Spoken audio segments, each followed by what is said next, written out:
After a rain-shortened game last night, another cool, gray, dreary day in the Bronx, but we are expecting baseball, as today, the Yes Network presents New York Yankees baseball. It's the defending world champion New York Yankees against the Texas Rangers in the middle game of a 3-game set from Yankee Stadium in the Bronx. Hello, everybody, and welcome to Yankees baseball. Along with John Flaherty, I'm Michael Kay. The game last night, only 6 innings because rain shortened it, but what a 6 innings it happened to be for CC Sabathia. The Yankees won 5-1, but this was really all about their big left-hander. And you wondered maybe if there was going to be a letdown after the near no-hitter against Tampa Bay.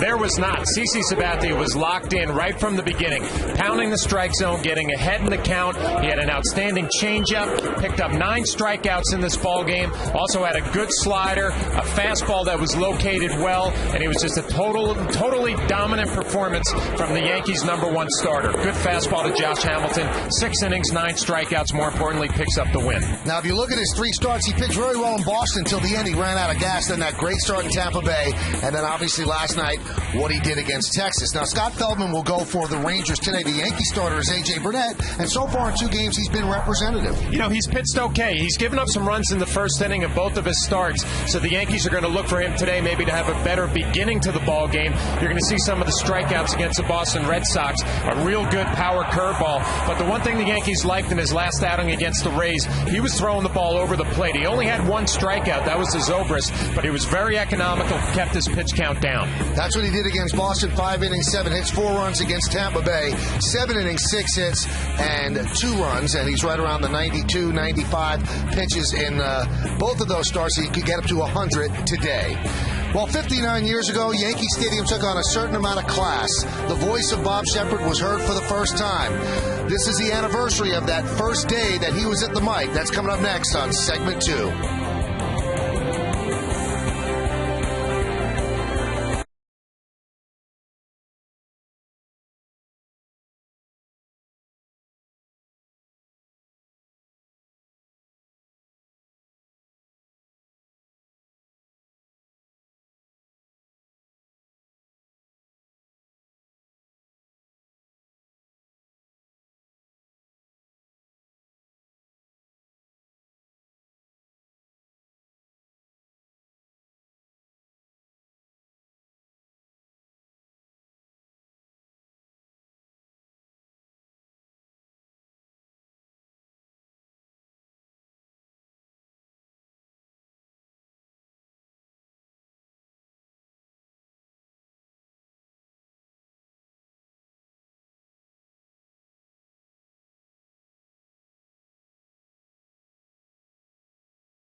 To everybody, that's John Flaherty. I'm Michael Kay. 59 years ago today, the people of New York City for the first time heard the stentorian tones of Bob Sheppard, the first day that he was ever behind the PA microphone at Yankee Stadium. And what a lineup that he introduced. It was the Yankees against the Red Sox on that day.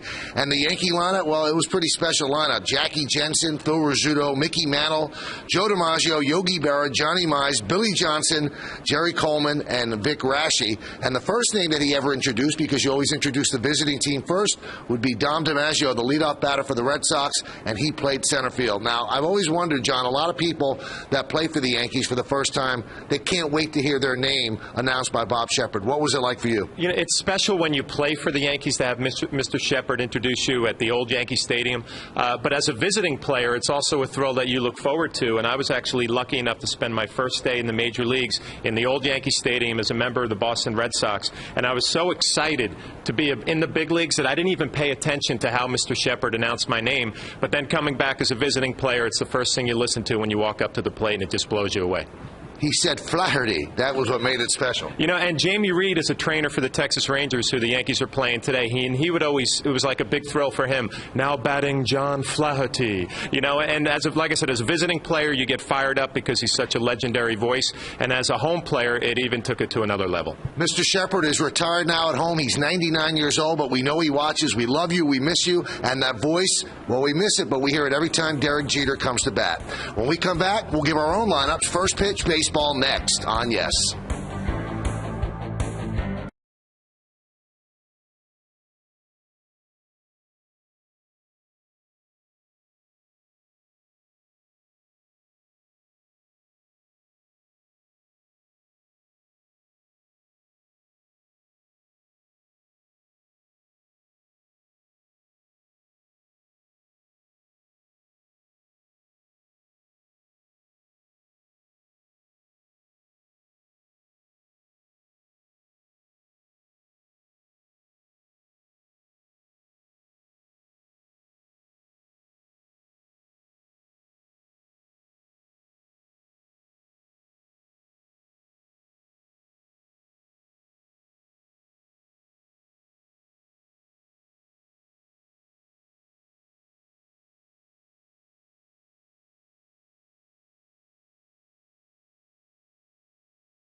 In the field, A.J. Burnett taking his warm-ups. We're taking a look at today's Rangers starting lineup presented by Lexus. Julio Bourbon, the center fielder, will bat leadoff, batting second, and playing third, Michael Young. Josh Hamilton's in left, hitting third. Cleaning up and DHing, Vlad Guerrero. Nelson Cruz in right field will bat fifth. Batting sixth and playing first base, Chris Davis. Joaquin Arias, the second baseman, will bat seventh. Batting eighth and catching, Taylor Teagarden. And batting ninth and playing shortstop, Elvis Andrus. Texas Rangers going to go to work against right-hander A.J. Burnett today, his third start of the season. Take a look at his numbers. Pretty good. Representative so far, 1-0, 3.75, 6 strikeouts in 12 innings. So he will make his third start, and he is ready to roll here at the stadium. Bourbon digs in. A.J. Burnett is ready. And let's do it here in the Bronx as the big right-hander deals. Pitch is high, and we are underway. Take a look at our scouting report on A.J. Burnett. You wonder if there's going to be a sophomore surge. He won 13 games last year. You wonder if he gets that first year out of the way and the numbers will improve. Fixed the first inning. He's had some trouble in the first inning, but last outing he was under control. There's a strike to Bourbon. And obviously when John says sophomore is a Yankee. This is his second year of a 5-year deal. Won a World Series his first year. There's a bunt. Burnett fields. Just gets Bourbon. Just got him. Mike DeMuro, the first base arm, kind of had a safe twitch and then raised his right arm. Well, Bourbon has gotten off to a tough start. 0.97. You see A.J. bare hands it, a little 3/4 sidearm throw. Marked a share of the good stretch. A good start for A.J. Now coming into that at bat, as John said, 0.97. Only 2 eligible players have a lower batting average in the American League. Lyle Overbay of the Blue Jays and Mark Teixeira of the Yankees at 0.83. Here's Michael Young. And there's a strike.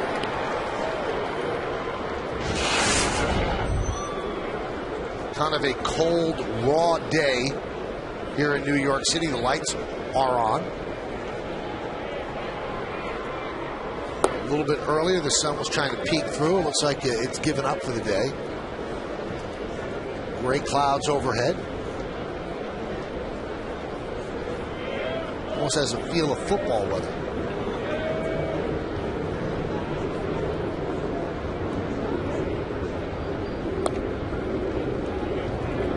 Let's look at the game time weather conditions presented by Bigelow Tea. 55 degrees, humidity 50%, wind 12 miles per hour, and it's cold and cloudy. Almost feels like the weather that we're going to have for the Pinstripe Bowl.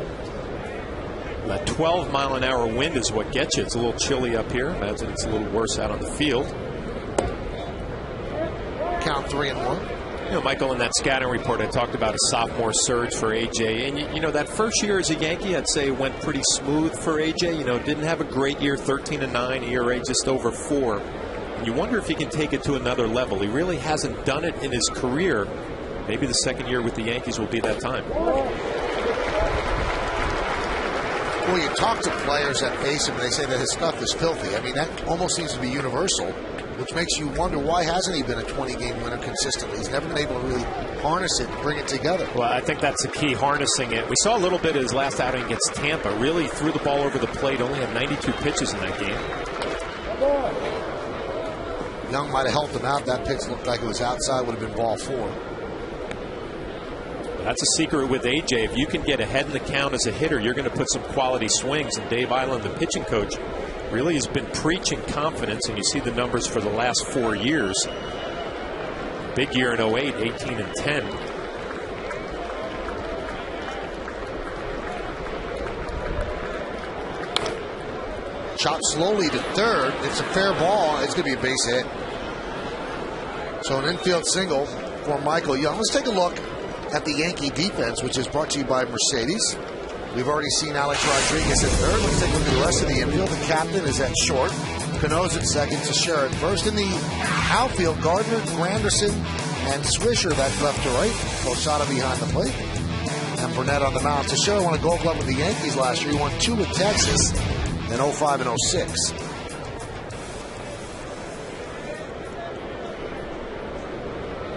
Here's Josh Hamilton. Josh, 9 hits in his last 25 at-bats.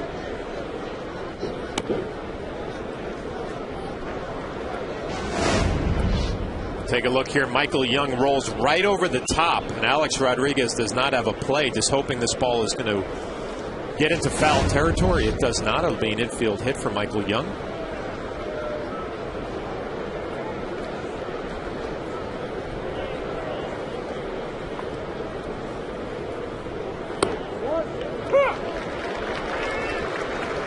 Josh Hamilton, a couple of years ago when the All-Star game was at Yankee Stadium, electrified a crowd of 55,000 people like I've never seen anybody do it for a long stretch of time during the home run hitting contest. He sent moonshots.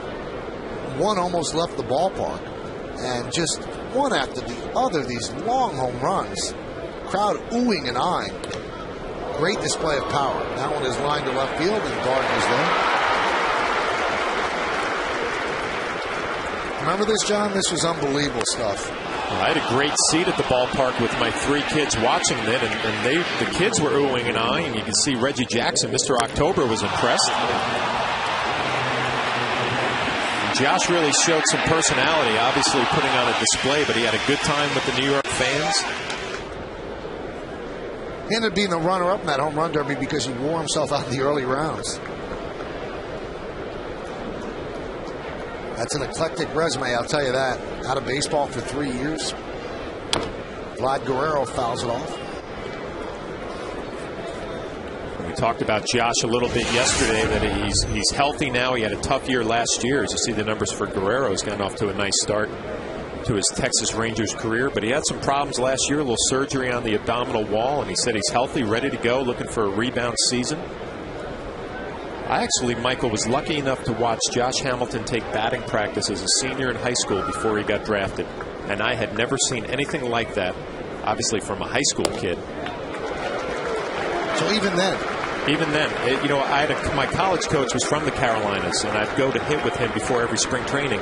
And we went to a field, and Josh was there taking batting practice, and I had a couple of years in the big leagues at that point. I'd never seen anybody put on a display like he did. And then he got on the mound, was throwing about 92. We knew he was going to be special. Runner goes on 0-2, pitches high. No throw. They didn't even cover. As Michael Young with a stolen base.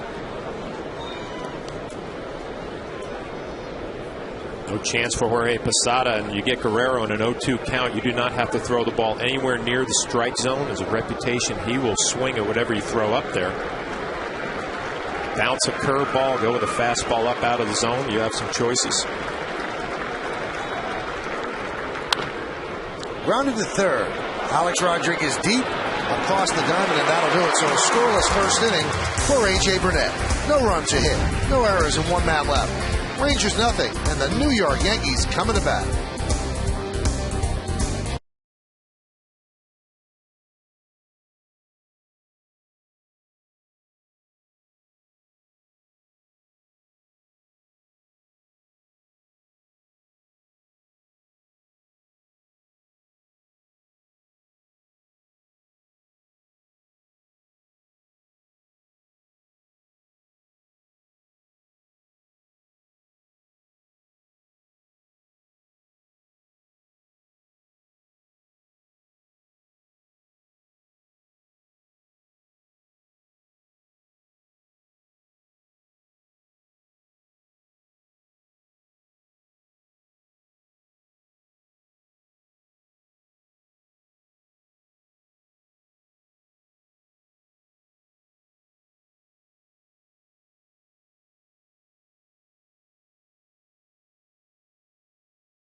At first, Hill at third. Cleaning up playing third base, Alex Rodriguez. Robinson Cano, the second baseman, will bat fifth. Batting sixth and catching, Jorge Posada, the number 7 hitter. Center fielder Curtis Granderson.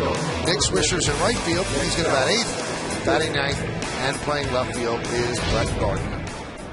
Third base coach, number 59. Well, here's Derek Jeter. Now, we're going to let you hear Bob Sheppard introduce Derek Jeter. Now batting for the Yankees, number 2, Derek Jeter.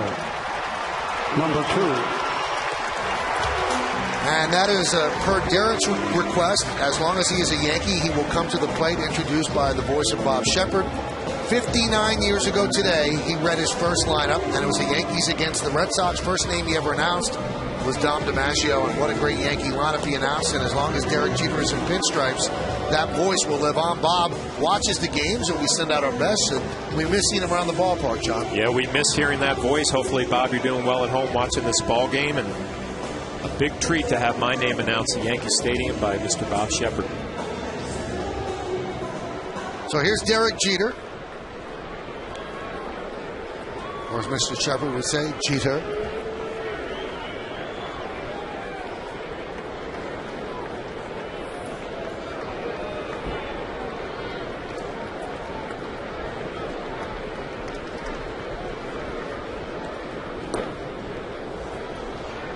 Pitch outside. Take a look at the numbers for Scott Feldman. It'll be his third start of the year. He's gotten off to a nice start. Look at the 14 innings, only one walk. Opponents hitting .231 against him. A decent fastball, a good cut fastball. Occasional slider. Take a look at our scouting report. He is the ace of the staff, the opening day starter, and a road warrior. He won 12 games last year on the road, which is a franchise record for the Rangers, and he does not beat himself. I talked about it. 14 innings, only one walk. Already when you watch him pitching to Derek Jeter, he's got a little two-seamer that'll run in on Derek, a cutter that'll cut away. Tough at bat.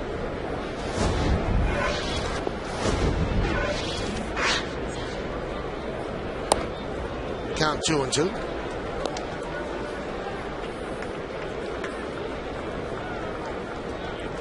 Jeter got his first inning hit yesterday of the year, but he has a 10-game hitting streak.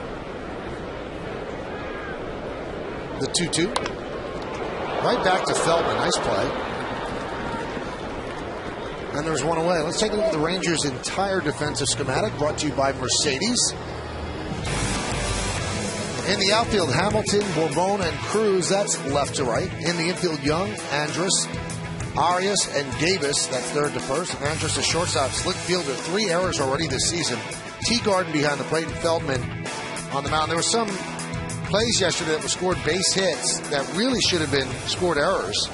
And a couple of the Ranger announcers actually asked Bill Shannon, the official scorer, what he was thinking. And Shannon said, well, it was a wet field. It was rain. He was taking that into account. And Ron Washington had that information relayed to him. He said, come on, this is the big leagues. He said, you have to make those plays. He said, we shouldn't have given up a run. He said, at the most 1 run if we make the plays. And a lot of talk with Ron Washington and his ball club competing in the American League West this year. And early on, the defense has been a struggle. But their starting rotation is fantastic. They're happy with their bullpen. They figure they're going to hit with the middle of that lineup. Got to tighten up the defense.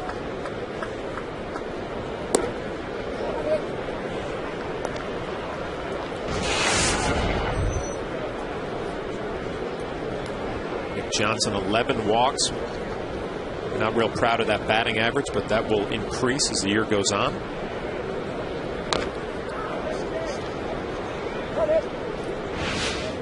And this was last night, some of the sloppy play that Michael was talking about. Michael Young throws a low throw over to first base, and then a ball to his left. He should have made that play. Davis hits Nick Swisher in the back. Leads to a couple of runs, and C.J. Wilson, the starting pitcher, not able to come up with that.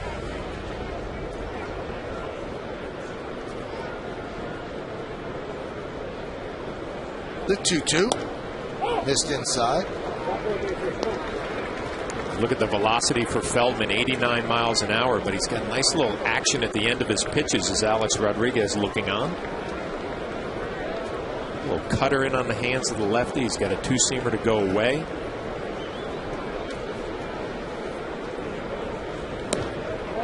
Nick Johnson keeps on walking. IOTV offers you incredible HD picture and sound. HD is free with IOTV, the official HD service provider of Yankees baseball on Yes. And here's Mark Teixeira.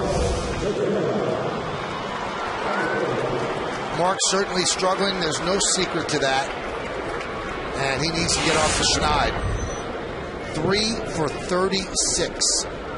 And all 3 of those hits a week ago today against Tampa Bay. I asked Joe Girardi today, did it start mental and turn into something mechanical? He said, I don't think it started mental. He said, but I got to be honest, right now it is mechanical. He said his whole bottom is out of whack. He goes, he'll work it out. Nobody seems to be nervous about it lasting long term. That's the one thing when you watch Mark and some of the pitches that he's had to hit, he's kind of working underneath, and that backside, his back leg, really collapsing, and that causes the bat head to drop. Decent numbers against Feldman, 3 for 10 with a homer in his career. Why does the back leg collapse? Are you trying to generate more power? I just think his front stride is probably a little bit too long, and that causes the backside to collapse a little bit. And we talked a little last night. You know what you're doing. You go in the batting cage, you work on it. It's tough to take it from the cage underneath the stadium out to the field in game competition. Count 2-2. He did the same thing early last year, and even when Alex Rodriguez wasn't active, he was getting pitches to hit, and he was working underneath and popping them up. Kevin Long has been on top of it, trying to get it straightened out. It's only a matter of time. Strike 3. Teixeira down looking. And you can see he's even confused in taking pitches right now. He's looking at a lot of pitches. Yeah, it seemed last night he was having trouble picking the ball up. This is just a great pitch, though. A backdoor cut fastball. Perfect location on the outside corner. DJ Rayburn makes the call, and Mark Teixeira knew it.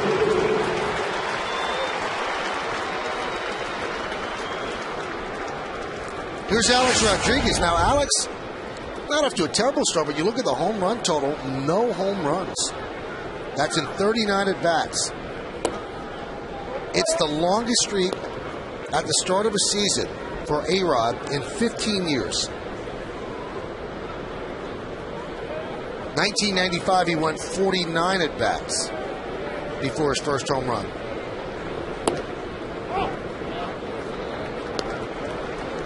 But Girardi said, I'm not concerned. He said, because he's gotten some hits for us and he's driven in some big runs. He said the home runs will come. Hey, it's hard to be concerned when your team is 7-3. I was just going to say, you gotten off to a nice start as a team. You have some guys struggling. Alex, I mean, hitting home runs, you know that's going to happen. The There's a hot shot base hit through the left side.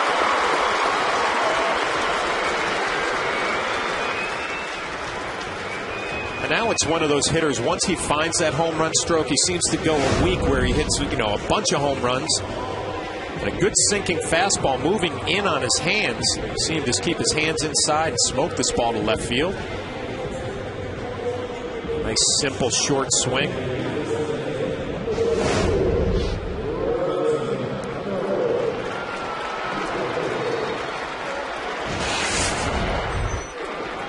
That's a pretty gaudy average, 390.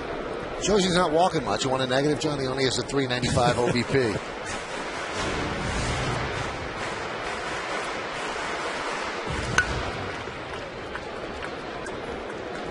So Nick Johnson's at second and Alex Rodriguez over at first. 2 men out. Just underway at the stadium. Thanks for joining us on this Saturday afternoon.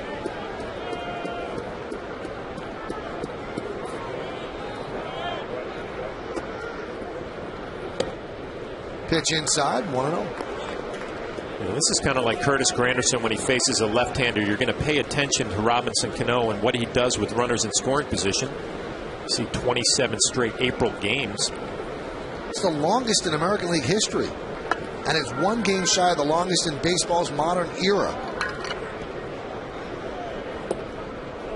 And who was that? It was Dan McGann, a first baseman for the New York Giants. He had hits in 28 straight games during April from 1903 to 1906. Dan McGann. Dan McGann. I love that last name.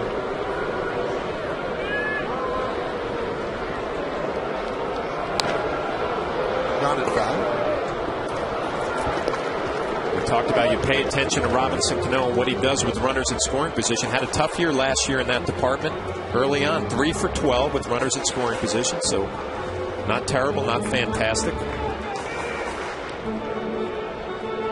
It's also funny that he had such a tough time last year hitting in the low 200s. They still drove in 85 runs, spending most of the season at the bottom of the order.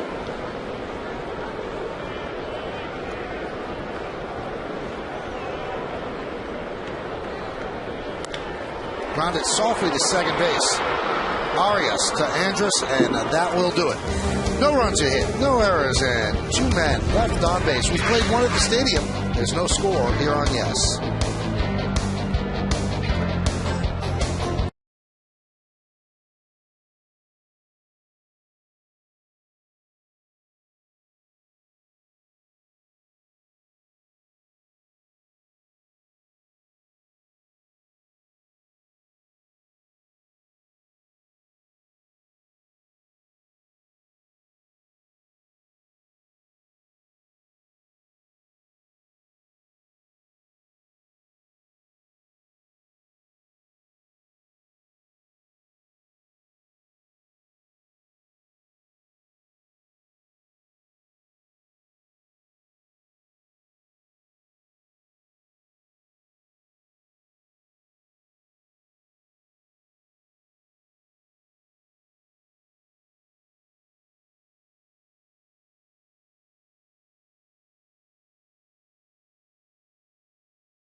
Dealer during the Really Big Things sales event for special leases on all Honda cars and trucks. By NYSERDA. Go to ShiningExampleNY.com to find out how you can be in one of our next TV commercials.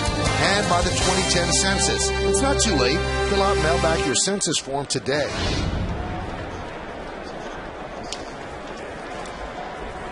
Well, we go to the second inning.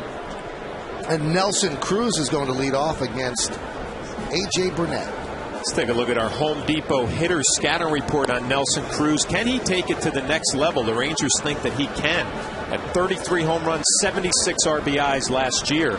So there's some room for improvement in the RBI department, and he's out of the gate early. 6 home runs, 12 RBIs would lead the league, and he has a new responsibility protecting Vladimir Guerrero in this lineup, and he's been up to the task so far. Pretty gaudy numbers. Leads the American League with 6 homers, 12 ribbies, and a 1,000 slugging percentage. He is hitless in his last 8 at-bats, though, and shows bunt, takes a strike. He can show bunt all he wants. I think AJ and Jorge Posada would say, go ahead. Get off to a start like that, and he squares the bunt. First pitch.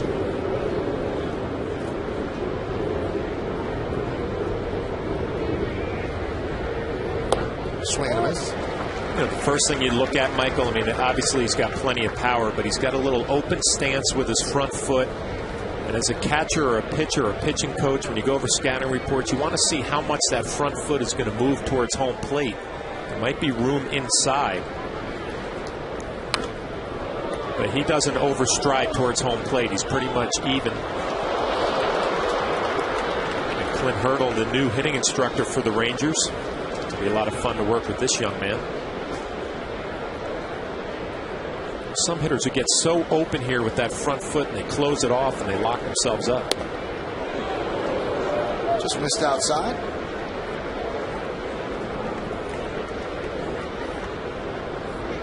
Clint Hurdle, the longtime manager of the Rockies, relieved of his duties in the middle of last year. And here he is, the hitting coach of the Rangers.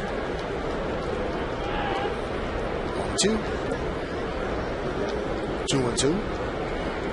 A little broadcasting last year as well, right? I think so. Does it all, Clint Hurdle.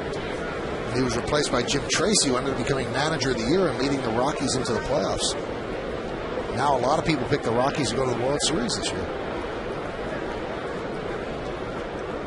The 2-2.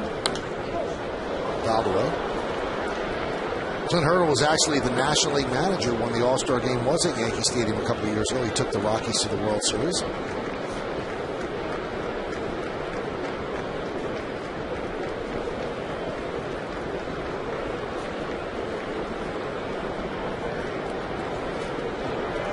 The 2-2.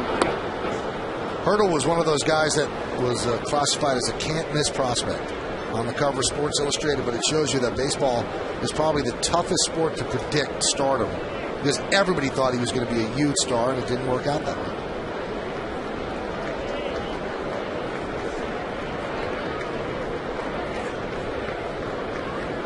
Burnett deals a 3-2. Swing and a miss. Fastball right by him. 1 away. Well, it's time for the Toyota TEX poll. Let's look at today's question. Which of the 4 current Rangers acquired in the Teixeira trade with the Braves will have the best career? You can text your vote to 58772. Standard text messaging rates apply. Here are your choices. They got a nice haul for him. They really did. Elvis Andrus, Neftali Felice, Matt Harrison, and Jared Saltalamacchi, the catcher, who's on the DL right now.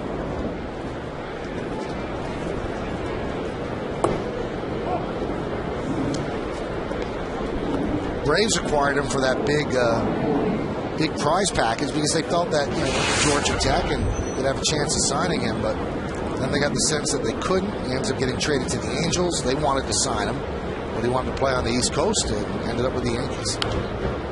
Davis fouls it back.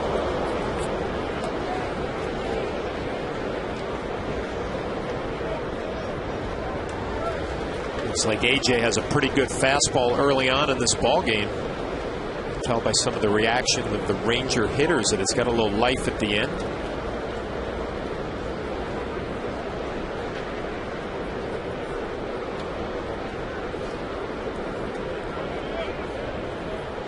One, 1-2. AJ can miss with that fastball there. You can see Jorge Posada wanted it on the inner half, and it kind of rode out over the plate.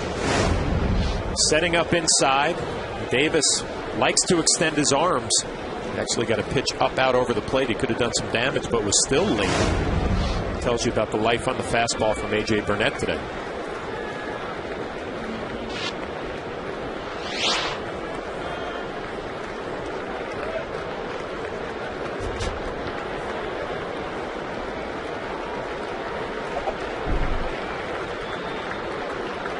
And the 1-2. Swing and a miss.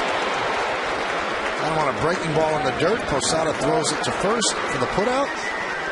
2 strikeouts this inning. Good job by A.J. and Jorge Posada there. They got Davis sped up with the fastball. He was late, so he had to cheat a little bit. Dropped a little power curveball down and in. Perfect location. Swings over the top. Nice block by Posada.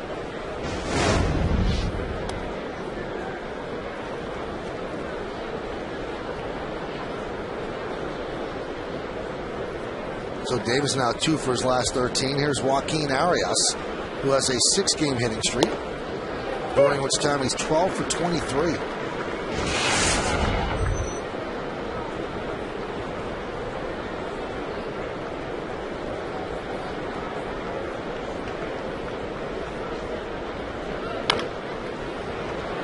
Grounded to third. Nice hop for Rodriguez, and a nice, easy 1-2-3 inning for A.J. Burnett. So the Rangers go down in order. We go to the bottom of the second. No score.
Johnny Walker, proud sponsor of the New York Yankees, and on this date in 1951, the same day that Bob Sheppard broke in, Mickey Mantle broke in, makes his major league debut. He goes 1 for 4 in a 5-0 win over the Red Sox. Start of a Hall of Fame career. There's Mickey's monument out in Monument Park. John and I were out there before the game. It's really a beautiful area for fans. Take a look at the Mick and some of his glory. Incredible switch hitter. Just an iconic figure in Yankee history. Battered with bad knees. You could see the way he ran toward the end of his career, but still blinding speed. Mickey Mantle. Love that plaque, Michael. The first thing it says, a great teammate. Sums it up. Here's Jorge Posada against Scott Feldman. Line drive, base hit. Boy, is Posada locked in at the start of this season. Jorge had last night off. Francisco Cervelli caught CC Sabathia, and he comes right back. His first at bat, a little cutter on the inner half. Doesn't try to do too much and pull it. He hits it to right center field. Staying his approach up the middle. A little bit quick, so he pulls it to right center.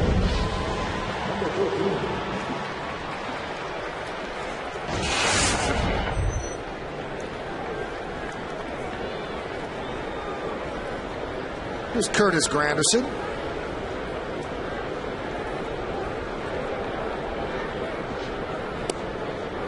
And there's a strike.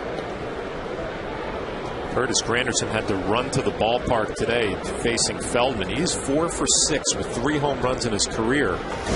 You're a player, you know those numbers. Picks up the ball well coming out of his hand. What pitcher was it for you, John? Aaron Seeley. Really? Yep. That's a quality pitcher. I was lucky enough to catch him in AAA with the Red Sox, so I just felt like I knew everything he was going to throw and what pitch count.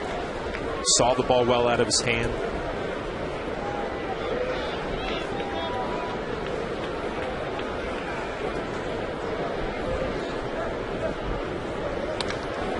High fly ball, deep center, ball going back. It's in the ballpark, right in front of the warning track. For the first out.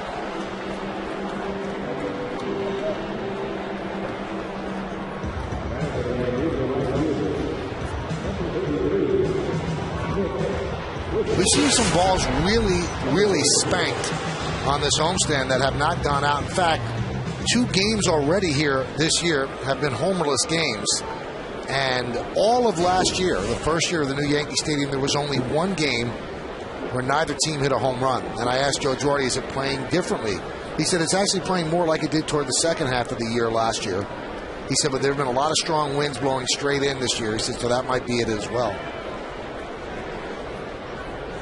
That's what I thought last night. The wind was really howling in, and right when Curtis hit that ball, I looked up at the flags. They're not doing a whole lot today. But it's hard to explain, Michael. I don't even know if you can. I mean, the old stadium, when the summer came around, the ball really jumped. We expected that to happen here last year. It didn't. And the home run's not leaving at the pace they did early last year. Now, those are the flags that Girardi said he looks at. He does not look at the main flagpole out in left center field. He doesn't look at that.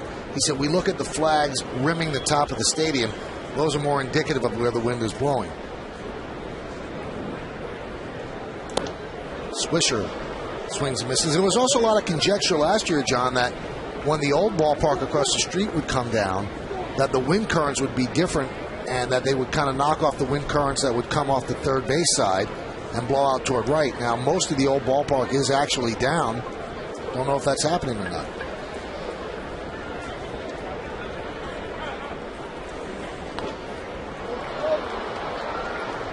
Joe Girardi today was actually asked about what's going on across the street, because you look at it, it's very odd. Most of the stadium is down. That's all that's left. And Joe said it's actually shocking. He said because you don't see a lot of clear spaces in the Bronx. He said you drive by and then there's this big, huge space in the Bronx, and most of the old girl is coming down, and you look right there at the new one.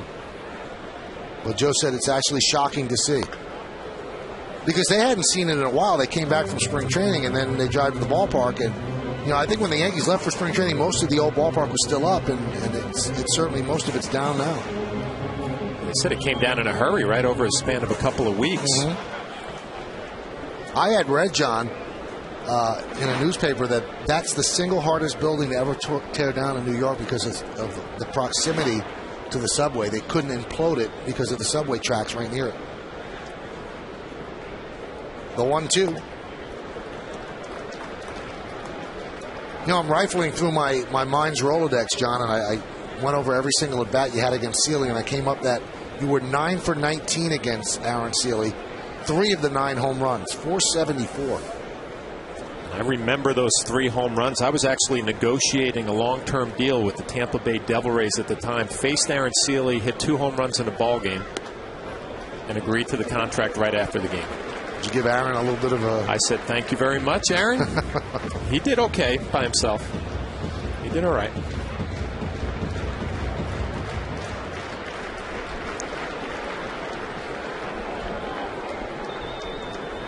And that deal was such a long-term deal that you're up here now just as a hobby. You don't even have to work. Fouled away. Do it just because I enjoy working with you, learning things. Really? Yeah. Thank you.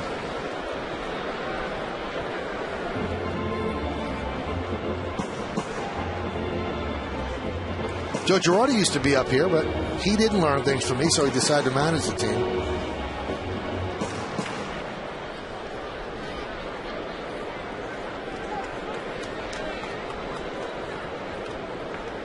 .32.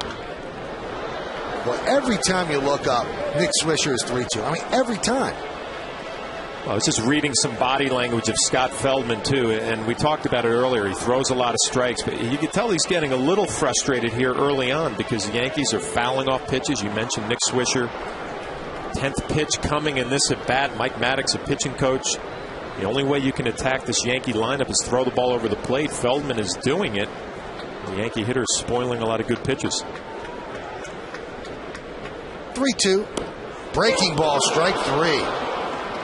Obviously, Swisher looking for something hard. He was frozen on that one and dropped it in there for a strike. And Feldman doesn't throw a lot of curveballs. Throw a lot of cutters and sinkers, but there he just locates it perfectly on the outer half. Good 12-6 movement.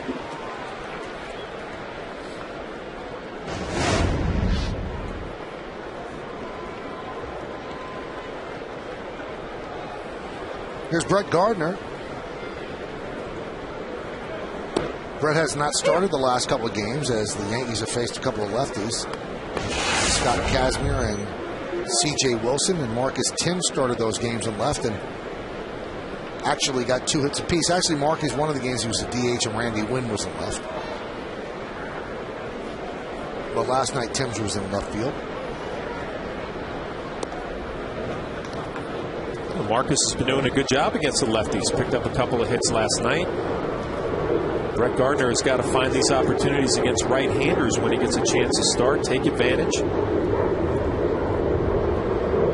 Good Marcus looking on. He'll be ready to pinch hit later in this ballgame, I'm sure.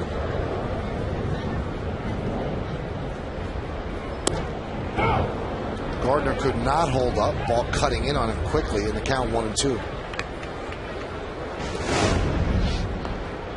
Take a look from the side. You can see that Brett takes a little half swing. That's that late cut that you're talking about, Michael. It gets to the plate. Looks like it's going to be a straight fastball.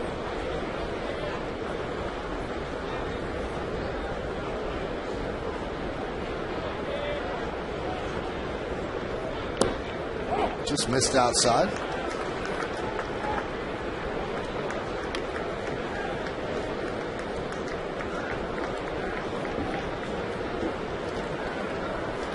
Feldman against the Yankees, lifetime 3 starts, 1 relief appearance, 2-1, 3.72 ERA. The 2-2. Dribbled slowly, first base side. Feldman with the throw, and it pulls Davis off the bat. And the Rangers' shoddy fielding continues. You can see Feldman comes to the line. His momentum is taking him behind Brett Gardner, and he tries to throw it back across his body to Davis. He probably would have been better off doing the little underhand flip. It's going to be ruled an infield hit. And I'm sure the speed of Brett Gardner had something to do with this as Feldman rushes a throw and just yanks it. Davis does a nice job coming off the base just to make sure he fields it. But again, the Texas Rangers not representing themselves well with their defense.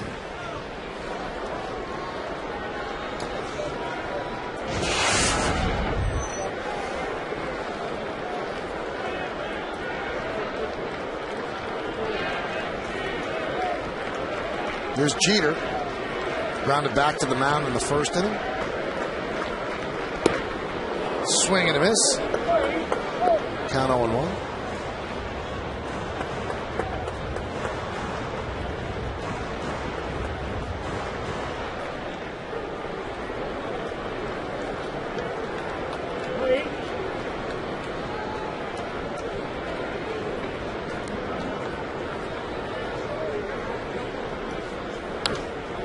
Yankees have scored 3 or more runs in all 10 of their games this year. And it's the first time they've done that since they scored 3 or more runs in the first 15 games in 2000. A year they went on to win the World Series against the Mets.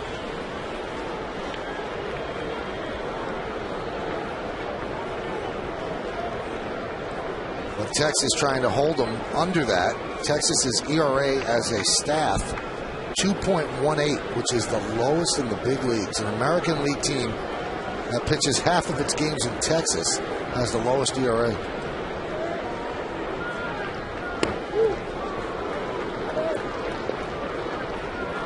Right now, if you're Kevin Long, the hitting instructor, I mean, you got pretty much everybody firing except Nick Johnson and Mark Teixeira. Gardner off to a little slow start. But if you can have 6 or 7 of your regulars really swinging the bat well, it's going to lead to those numbers that you just talked about.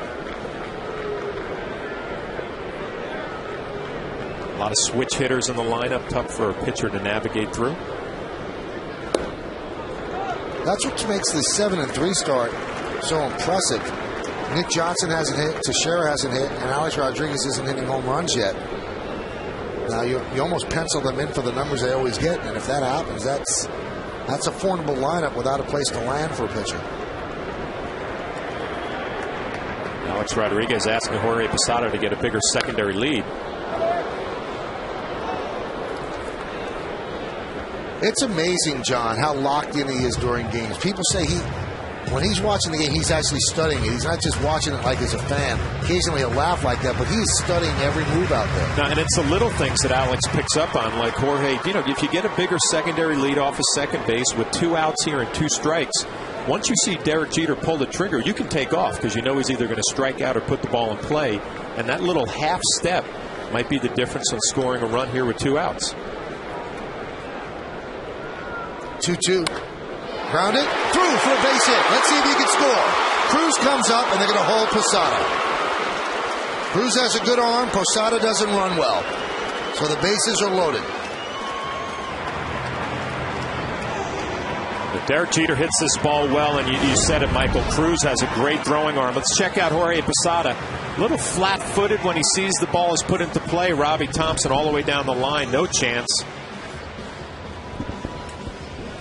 Derek Jeter hits this ball pretty well, and Cruz does a nice job of charging and a strong throwing arm. Derek now has an 11-game hitting streak. He has hit in every single game this year.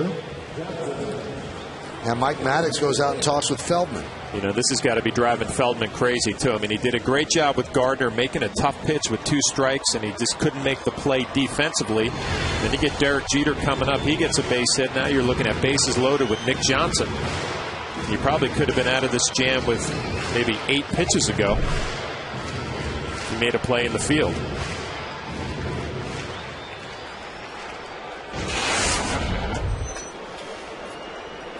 Here's Nick Johnson. He walked in the first inning. And there's a strike.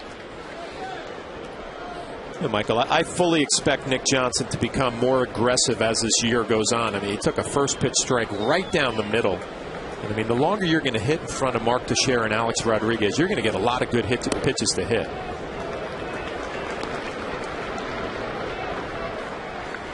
Good numbers with the bases loaded. Only 2 grand slams, but a .371 average. Posada's at third. Gardner is at second. Jeter's at first. Feldman at 50 pitches here in the second inning. The 1-1. 2-1.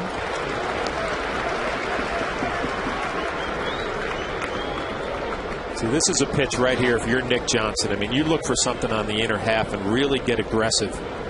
He has not done it early in his career. He loves to hit the ball the other way, but you got to figure you're going to get so many good pitches to hit in RBI situations with those guys behind you. And now Feldman's really in trouble with a 3-1 count and the bases loaded.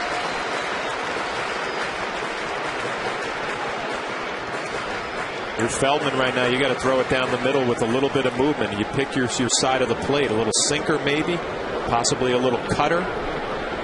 Take your chances.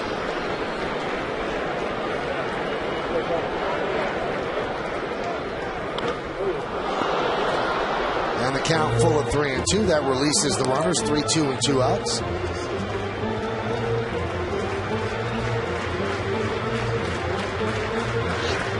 Mark Teixeira is on deck. Now, with Feldman, the high pitch count, usually pitchers are trained to go about 15, 17 pitches an inning. Also, they don't really experience 15-minute half innings. And this is a 30-pitch inning thus far.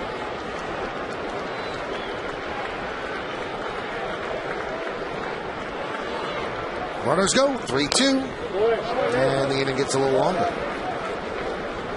It would almost be like asking a boxer to go, all right, give me a 5.5-minute round instead of a 3-minute round.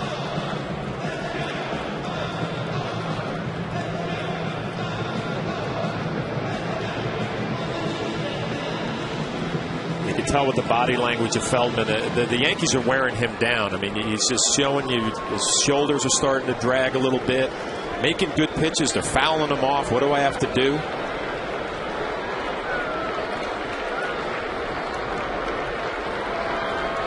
3-2. Check swing.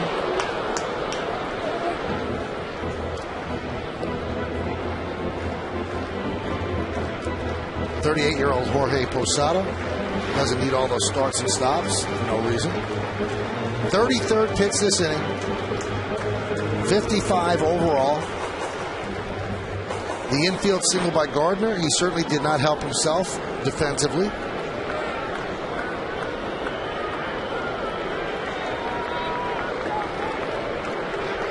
.32 again. And he walked him. And that'll force him to run. Yankees lead 1-0. You can only take so many body blows, John, and sooner or later you're going to throw something that you don't want to throw.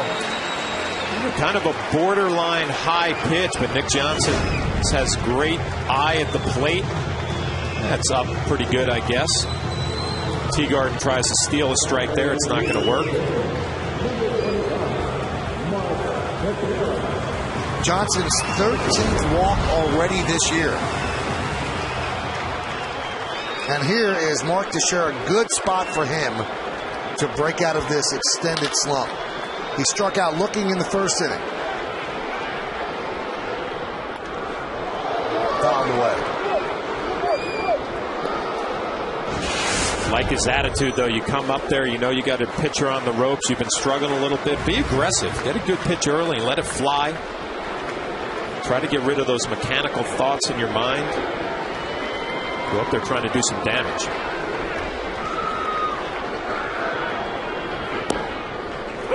Nice breaking ball. See, but when you're struggling like Mark is, it's the borderline pitch right there that does not go your way. And now all of a sudden you're in the hole 0-2. I mean, that pitch could have went either way.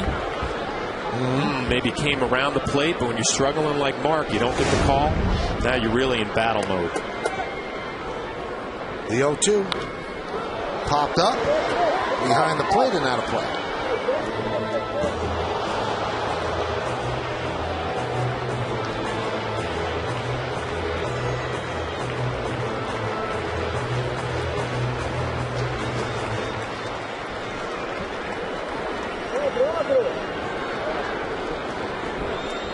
Mark has walked 10 times, on base percentage of .277, hitting .081.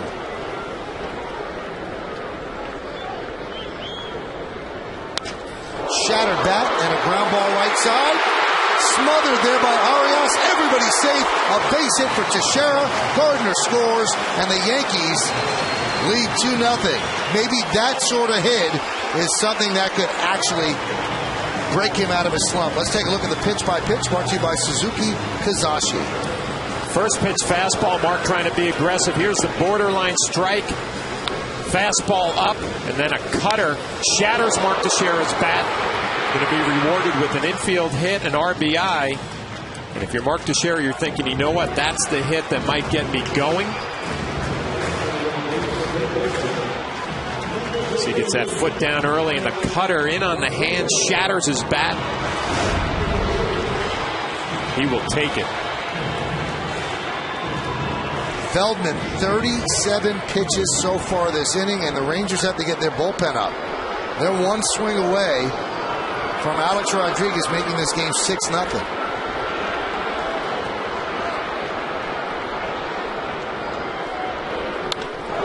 High drive. Did not get it. Bourbon is there, and he will put it away for the final out of the bottom of the second. But the Yankees get on the board. 2 runs on 4 hits, and the bases are left loaded. 2-0 Bombers.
very interested to find out today that Curtis Granderson is having a hard time tracking the ball here at Yankee Stadium. The background, it's tough to pick up the baseball, he's saying. Kimberly Jones joins us. She's in the third base camera pit here at the stadium. And Kim, I know you spoke to Curtis. What's the deal? Yeah, I did talk to him, especially after the manager seemed so surprised, Michael. Curtis said, first of all, it has nothing to do with his vision, which is fine. And he said it has nothing to do with the day or night sky. He said it's more the low liner that is blending into the gray background of this stadium. He said he's missed a couple in the air, but been lucky enough to catch him. You wouldn't know he's having problems by the defense he's playing, but he did say he thinks the wind, perhaps the time of year, is affecting it. He said, I was here in last July as a member of the Tigers, played center field, and didn't notice it, so he's thinking it might change a bit as the summer arrives. Now, he's not the only guy who feels like this, which makes him feel a little bit better, right, Kim? Yes, he has company in this. He's checked with Brett Gardner, who says, yes, both in center field and in left field, I feel the same way. He also asked Torrey Hunter, and Torrey said, yeah, man, you hit a fly ball that I thought was a fly ball. It dropped in because Torrey lost track of it mid-flight, so he feels a little bit better about that. He also said at the plate, there are some balls that are hit that aren't carrying like he thought they might. Last inning, we might have seen an example of that. I'll have to check with Curtis. But he said Bobby Abreu in particular hit a ball. Curtis was able to track it down in the center left gap. Abreu told him later, you didn't have to catch that. I thought it was a double. Granderson said, yeah, I thought it was a double too. Well, Kim, I like the fact that you just channeled Al Leiter when you went, yes! But I haven't had a Red Bull. No, not yet. Thanks for the report. Talk to you later. Thank you, Michael. All right, that's Kim Jones. As Teagarden fouls about. You know what's funny, John, is a lot of people, they'll look at a baseball, and we have one up here, and this is called a pearl, the one we have. It isn't rubbed up at all. But once a baseball's in a game and it's rubbed up, it's a different color, and it looks kind of gray. You're right. It'll mix in with the concrete background, and you can understand what Curtis is talking about, maybe not picking the ball up off the swing. The good thing is, and Kim said this, he hasn't struggled in the outfield because he's so athletic. He hasn't gotten great jumps, but he can outrun it with his speed. Teagarden, who is 0 for 16, walk. Now, those are the game-used balls, and they're rubbed up with mud. Those are actually used during a batting practice, but those are rubbed up with mud, and so the pitcher could get a different grip. If they had a ball right out of the box, which is called a pearl, like the one we have up here, they wouldn't be able to grip the baseball. No, it'd be a little slick, and the pitchers obviously want to have a better grip. Catchers as well. Everybody wants to have a good grip on the baseball. But up here, we really don't need a good grip. No, you're a guy who likes to scuff it up a little bit, give it some movement. Here's Elvis Andrus. 9 hits in his last 21 at-bats. AJ's got to be kicking himself a little bit walking Teagarden. He hasn't had a hit all year, known more as a defensive catcher than an offensive guy. Rangers looking for Saltalamacchia to come back off the DL. You wonder if that long layoff, the Yankees had a long offensive half inning, maybe affected AJ coming out here for that first batter of the third. Runner goes. Hit and run was on. Foul back. Now, the Yankees in this new ballpark actually have room behind the dugout for a pitcher to throw. You'd think that because of the inning was going on that he would throw back there. You just don't know when it's going to end, right? Yeah, I mean, that's kind of tough. I've never seen a pitcher throw in between innings. I've seen a pitcher throw in a batting cage when there's been maybe like a game last night where there's a rain delay, and then you find out, you know what, we're going to be going here in 20 minutes. Maybe you go off the mound in a batting cage. No, I've never seen it in between innings. Count 2-1. Dave Island working with Javier Vasquez today, and Andy Pettit got some throwing in as well. Phil Hughes was throwing his side session in the bullpen. I think what Dave's biggest concern, it's not a concern with AJ, it's kind of getting in his head and saying, you know what, your stuff is good enough just to challenge people down the middle of the plate. Don't have to be so fine. I think he was a little bit too tentative that last outing against Tampa in the first inning, and then he really settled down. 24 strikes, 16 balls.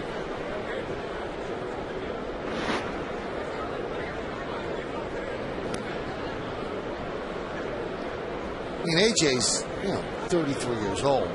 You would think that somebody would have gotten to him. I guess there's got to be a voice that he's going to finally accept. I mean, everybody in baseball says his stuff is filthy nasty. And It doesn't have to be that fine, but it's the way you say it, I guess, before it sinks in.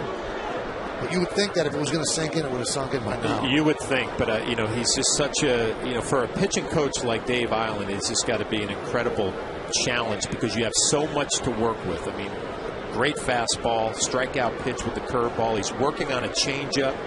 He worked on it in spring training. Haven't seen it a whole lot, maybe 4 times his last outing against Tampa. But everything is there to have a big year, especially with this offense with the Yankees.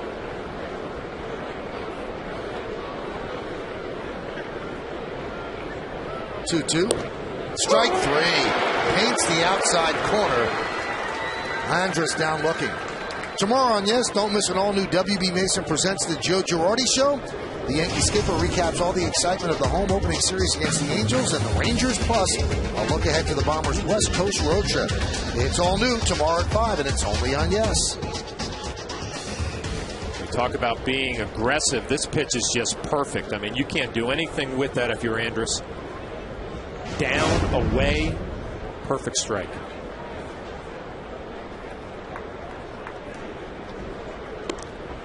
Strike 2, Bourbon starts him off. He tried to bunt to get on in the first inning. Gunned down by Burnett, just by a hair.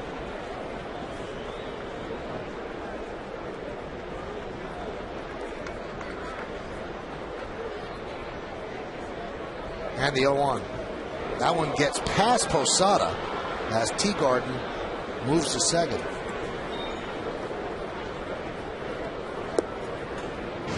Like Jorge was looking for a little sinker. You could see him setting up away, and AJ just yanks it to the middle of the plate. He scored a wild pitch. What do you think? No, that's a play that a catcher has to make. Wild pitches usually in the dirt, they bounce. Anything that kind of crosses home plate and doesn't hit the dirt is, I think, a play that a catcher should make. Last year, AJ led the league in wild pitches. He was first in walks. King Felix also had 17 wild pitches. Felix Hernandez of the Mariners. 1-1. Foul back.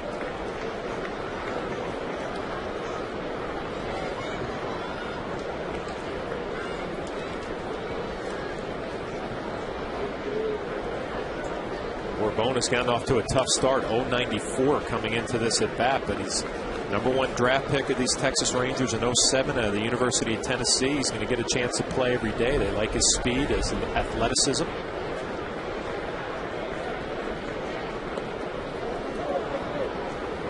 Count 2-2.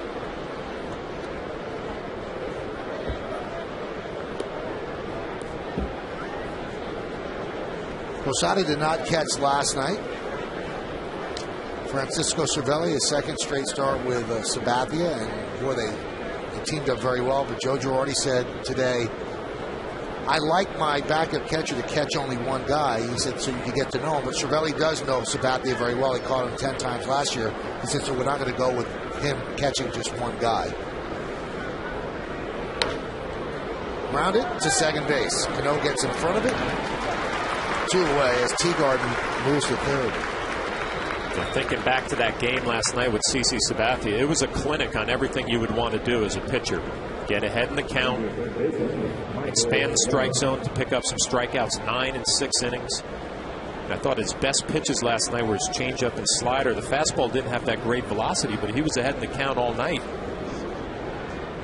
Got off to a great start. And he's usually not a great April pitcher. Won 19 games last year, struggled a bit in April, but he's 2-0, 2.84. And the one game that he didn't win, he didn't lose, that was against the Red Sox. And he pitched very well till he ran out of gas, so his stuff is there.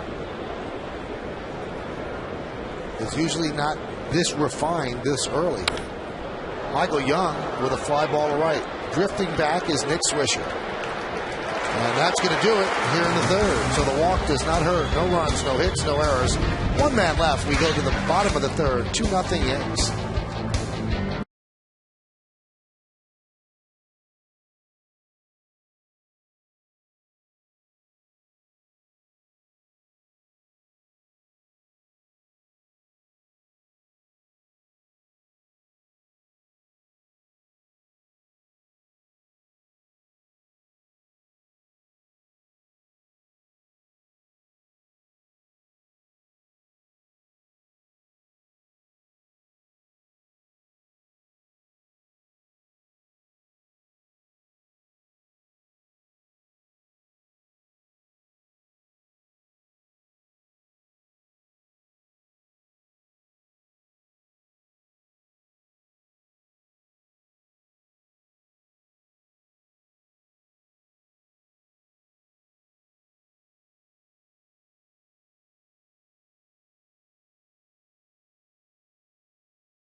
of April.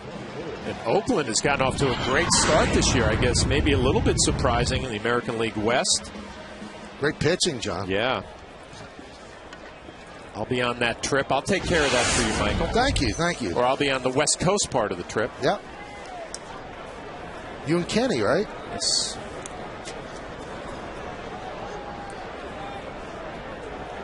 Here's Robinson Cano. Grounded up the middle. Right there is Arias. And there's one away. Feldman needs a nice quick innings. Pitch count through the roof here just into the third inning. Threw 117 pitches his last outing in 7 innings. So he's looking for a little rebound inning here in the third. 62 pitches already.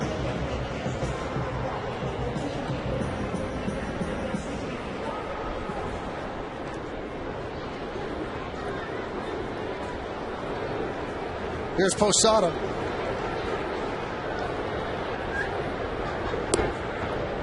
And a strike.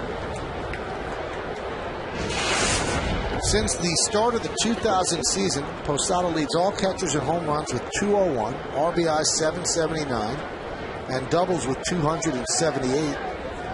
Also won a couple of World Series in that time, and 4 American League pennants.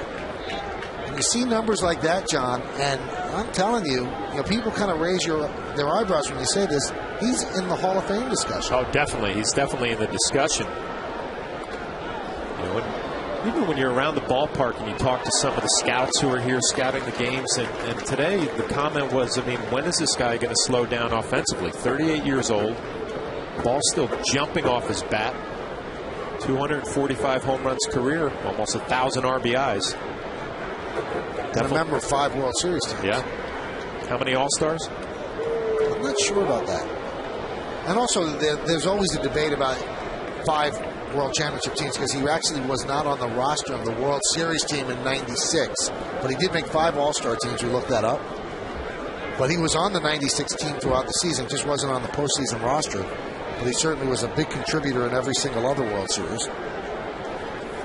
5 Silver Slugger Awards. And another base hit. We talk about Mariano Rivera, and everybody's like, when is this guy going to slow down? Jorge Posada in that same discussion. That's a milestone hit for Jorge. 1,500th hit. And the Yankees know they're going to get him that baseball. T. Garden will throw it out. And that'll go in for safekeeping.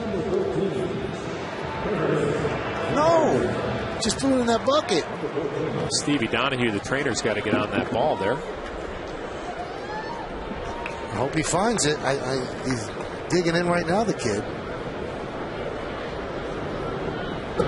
He just threw it in the bucket with the other balls.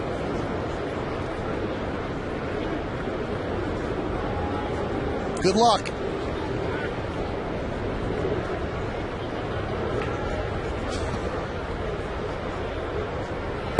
You think Jorge's going to be a little chapped when he finds out? He won't know the difference. He does now. We're talking about it.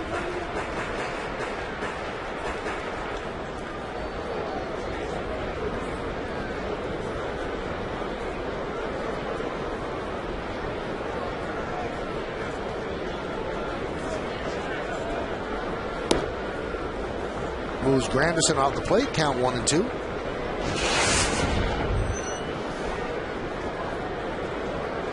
Hit one hard in the second inning. Drove Bourbon near the warning track in center field. Count 2-2. Feldman knows those good numbers we talked about with Curtis Granderson. Changing it up a little bit. Went with a changeup and a curveball there.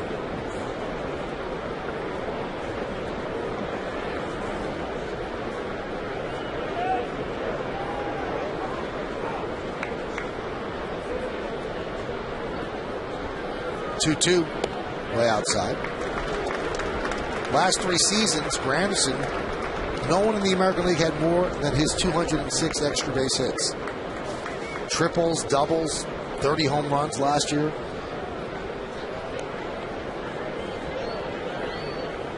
Three-two. Served in the left field. That is going to be a base hit. Cutting over is Hamilton. Cuts the ball off. Going to third is Posada. He's in there. And Granderson has himself a double. So another extra base hit for Curtis Granderson. Nice job of hitting here. 3-2 count. It gets a fastball, a little sinker, stays on it. Look at the head down. Not just slapping it the other way either. I mean, this ball has something on it. Hamilton does a nice job getting to it. Jorge Posada took a huge turn around second base. Josh Hamilton has a strong throwing arm. Watch Jorge coming around second base. Takes a big, wide turn. Now kicks it into another gear.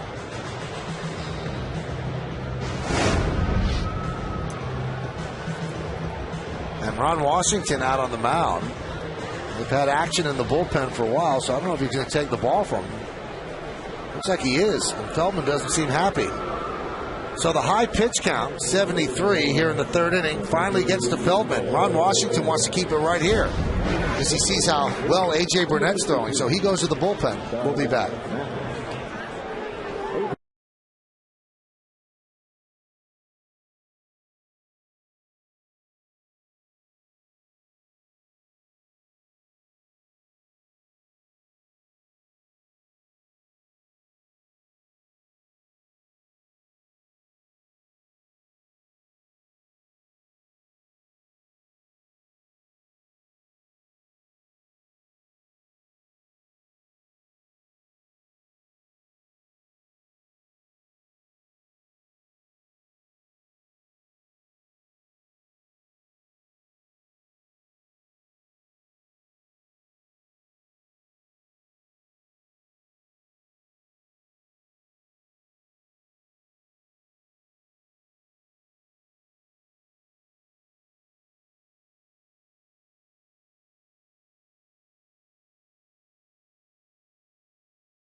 With the Tri-State Ford pregame then, join John and I again for the call.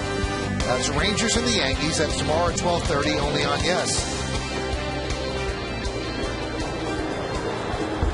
Well, Ron Washington makes the call to the bullpen, brought to you by AT&T, a better 3G experience. So Scott Feldman, it's kind of weird watching him pitch today, John. He didn't get roughed up. He gave up just 2 runs. But I think that second inning with all those pitches really just wiped him out. Yeah, I mean, Ron Washington giving him a little break today. We talked about it. He's their ace. He's their #1 guy. But I think the Yankees just wore him out. And if you think about that Brett Gardner infield base hit, if he makes that play, he gets out of that inning, and it just kind of snowballed from there. I mean, like you said, he didn't get beat up, but he had to work awfully hard. Now here's Doug Mathis, and Mathis will decide whether or not Feldman gives up 4 runs or just 2, because the runners on base are Feldman's responsibility, second and third, and it's Nick Swisher against Doug Mathis. Rangers going to play the infield halfway. You surprised at that? They're feeling like the way A.J. is throwing the ball right now, they can't give up too many more runs, but with Posada at third base, they probably don't even have to play that far up. This ground ball, they'd have a play at home plate. We told you that Posada's single was his 1,500th hit. He's just the 4th Yankees whose primary position was catcher to reach that plateau. Yogi Berra, Bill Dickey, and Thurman Muncy. Nice company. The 1-1. High fly ball. Shallow left. Posada will not be able to score on this. He doesn't even try. Hamilton has a good arm. Swisher flies out for the second out.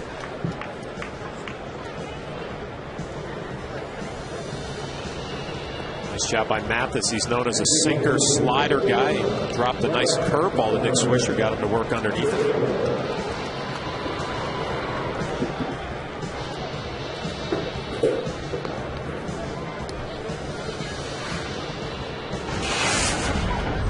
Brett Gardner, that infield hit in the second inning really pushed the pitching counter, because after that, Feldman really had to work. That would have been the third out of the inning, as John mentioned. Mathis deals low. So now the infield could back up at shortstop and second. They play in at the corners because of Gardner's speed.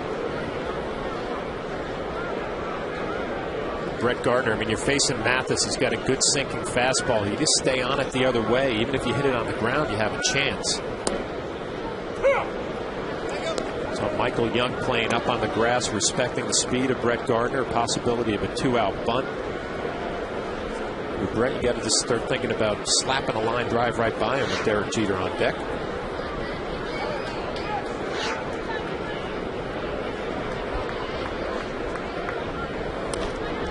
And he slaps it that way. Let's see if this is a base hit. It's a base hit. Posada scores, RBI single for Gardner. Yankees lead 3-0. And a good call, John. Just like the matchup all the way there with the sinker baller Mathis and Young playing in on the grass. You could just hit a ground ball the other way, and Granderson gets off a good, strong throw. It's up the line a little bit. And anytime Brett Gardner does this and gets it past the third baseman, he has a chance for an infield hit, and he picks up an RBI, a 2-out RBI. Gotta love those. Sinker, stay on it, slap it the other way, use your speed. So Gardner 2 for 2. He hasn't hit the ball very hard, but still 2 for 2. And now he's a threat to go with Derek Jeter at the plate. Granderson is at third. Yankees have pulled this double steal before. They did it in Boston. There goes Gardner. They throw through, and they throw into center field. So Granderson scores, and the Yankees lead 4-0. Sloppy baseball by the Texas Rangers. Yeah, we're not even halfway through the second game of this series, and we can see why the Rangers, 500 ball club coming in, should be a lot better. Have not played good defense. Gardner gets a decent jump and looks in. Teagard, the catcher, just rushes his throw, and you got to start thinking with Granderson at third, he doesn't even look down there. I mean, he goes for the play at second base, and you can see Brett Gardner was going to hold up. He wanted to get in a rundown so Curtis Granderson would have the chance to score. But the Rangers defense again makes it easy. And that's the same set play they used in Boston, John, where they stopped right into, I think Derek Jeter was the first base runner in Boston, and he just stopped. And it was Gardner that scored. It would be a stolen base and an error on Teagard, but I'm shocked. I mean, with the speed on the bases, first and third, for Teagard not even to look down at third base. I know he's a good thrower. You see that play coming. So the stolen bases for Gardner, and Granderson will score on the E2 as they throw one into center field. It almost seemed like they had their signals crossed. Is he supposed to throw through? Because it didn't seem, I guess it was Arias covering, it didn't seem like he was expecting to throw. It looked like Teagard was thinking all the way through. He didn't even glance at Curtis Granderson. That one is drilled deep to left field. Going back, Hamilton. Still back. See ya! A bullet home run for Derek Jeter. A 2-run shot into the seats and left. And the Yankees lead 6-0.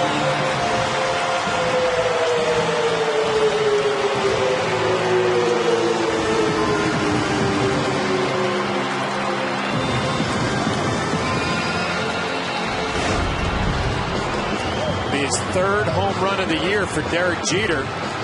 He gets a sinker on the inner half and just smokes it to left field. And here is the Coors Light cold hard blast. That's rare to see Derek hit home runs there, but boy, it went out in a hurry.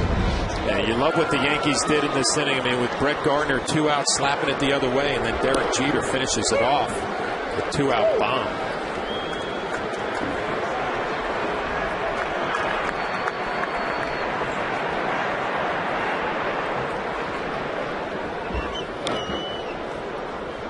Nick Johnson down on the count, 0-2. Having some flashbacks here, Michael. I mean, some of the tough teams that you competed against in my career, the Angels come to mind. They were always such a good team with 2 outs. You really had to earn that last out, and we're seeing that from the Yankees early on this year. You're an opposing pitcher. You have to finish off the inning. And that inning is finished off by Nick Johnson looking at a called third strike. But the Yankees score 4 runs on 4 hits, 1 error, and nobody left. After 3 eventful innings of play, it's the Yankees 6 and the Texas Rangers nothing.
Two players in Major League Baseball history to have at least 1,000 hits in both the National League and the American League. Good question. We'll find out the answer in the bottom of the 4th inning. Nick Johnson just got sunglasses from the ball boy. I guess he's expecting the sun to pop out. Nick Swisher, should I say, not Nick Johnson. There's Nick putting him on down. Nick Johnson's a DH. He doesn't need sunglasses. With the forecast, I didn't think any of the outfielders would need their sunglasses today, but it looks like it's clearing up a little bit. Well, A.J. Burnett has a nice lead now with which to work, 6-0. And he starts off Hamilton with a fastball outside. Well, 6 runs with A.J. should be safe. Last year he was 9-0 when the Yankees scored 6 or more runs for him.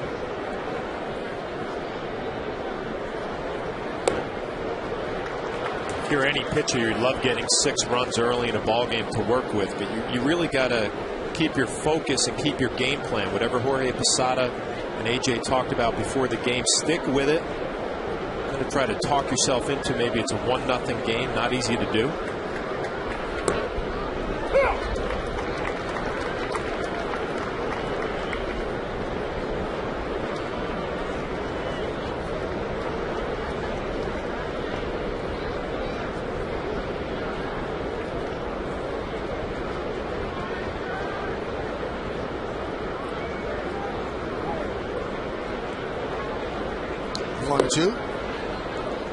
Count 2-2.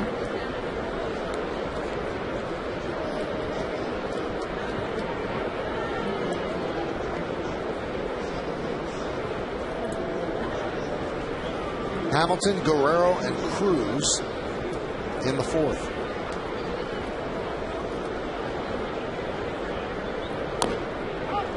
Fouled off in front of the plate. Well, that'll be a fun middle of the lineup to pay attention to through the year if they stay healthy.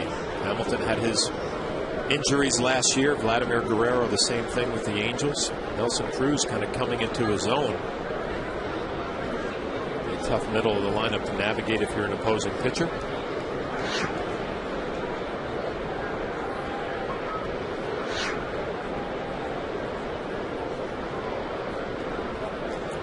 And the 2-2. Jet swing, did he go? No, said Tim Timmons. So the count full at 3-2. Get a good look here from Josh Hamilton. Definitely held up the swing.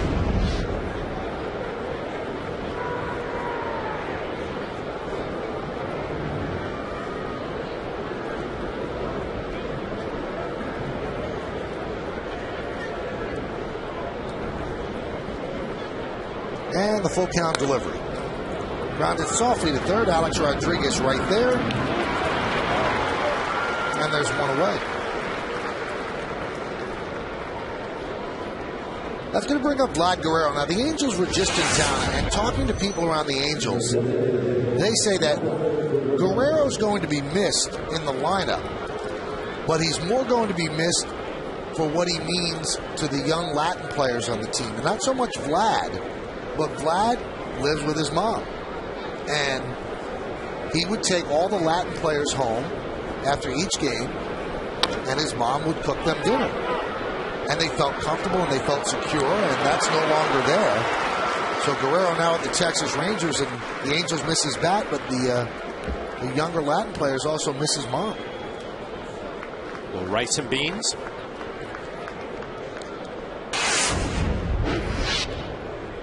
This guy has put together some resume. 15 seasons in the big leagues with Montreal, the Angels, and the Rangers. 8-time All-Star. Won the MVP in 2004. Look at the career average, 322. Boy, you look at that. He's a Hall of Famer. And you don't think of him in that way, but those no, you don't. You don't think of him that way, and the numbers just jump out at you. You're right. It's funny. I just read that, and I had never even thought, gee, Vlad Guerrero's a Hall of Famer. A 322 lifetime batting average. He won a world championship, an MVP. He's up there. You got to figure if he can stay healthy, hitting in that ballpark in Texas, should put up some big numbers. Add to that resume. Greatest places to hit, Arlington, Texas. Ball flies out of there, especially to right center. I have to correct myself, John. He was not with the 2002 Angels. He was still with the Expos then, so he's yet to win a championship.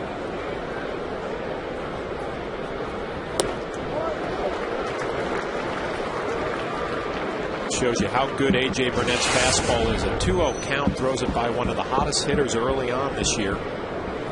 Nelson Cruz just challenged them and beat him.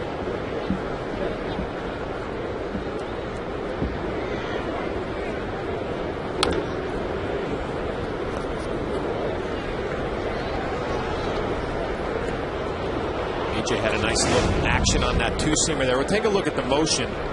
Sometimes A.J. gets a problem where he rotates a little bit too much back towards second base, and then he's got to fly open. That looks pretty good. That's together. Good location with that pitch. 2-2. Swing and a miss. Strong inning for A.J. Burnett. 2 ground balls to third and a strikeout of Nelson Cruz as the Yankees see the Angels go down in order 1-2-3. We go to the bottom of the fourth. 6-0 Bombers.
championships to make it an even 30.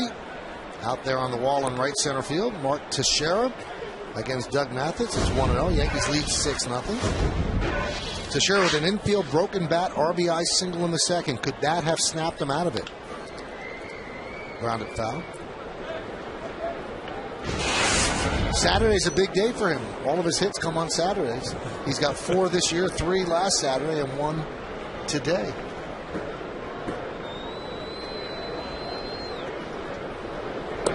The good thing about slumping early, though, is if you have a 5-for-5 game or a 4-for-4 game, things look completely different when you wake up tomorrow morning. You can really jump your average quickly. Now it's popped up. Michael Young. And 1 out. Time for the answer to the New York State Smokers Quitline quiz question. See the question one more time. Who are the only 2 players in Major League Baseball history to have at least 1,000 hits in both the NL and the AL? Vlad Guerrero and Dave Winfield. Vlad in good company.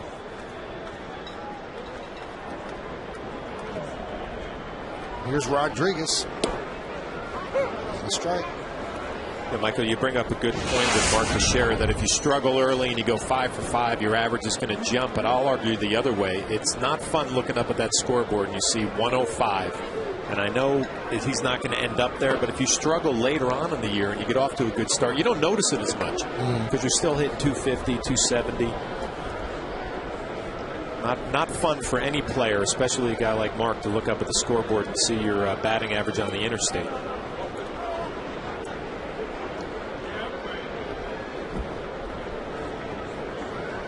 The thing that's better for a player that's going through those struggles in this ballpark, John, that one's given out to deep right center field. Going back, Cruz, looking up, see ya! Alex Rodriguez, his first home run of the season, his 584th in his career, and he moves past Mark McGwire for sole possession of 8th place on baseball's all-time home run list. 7-0 Yankees. We talked about it earlier. When Alex Rodriguez hits his home runs, they seem to come in bunches. And a good sign, obviously, getting number 1 out of the way. But even better, hitting it to right center field. Has incredible power that way if he just stays with that swing. See the teammates. Tex loves it. First one of the year for Alex Rodriguez. Pay attention here in the next week to see if he hits a couple of more. Usually he hits them in bunches. And that was in his 42nd at-bat of the season. There's a strike. And there he is on the all-time home run list. He's number 8. Next up is the great Frank Robinson. So Alex will definitely get to 600 this year. Let's see that list one more time, can we? Just want to see what's realistic for him to pass this year. We'll get that up in just a moment. Let's see. I guess Griffey. Well, Griffey's not going to stay still at 630. But he'd have to have 47 to get to, or 46 more to get to 630. Right in on the hands, and Cano trying to get out of the way, grounds it back to the mound.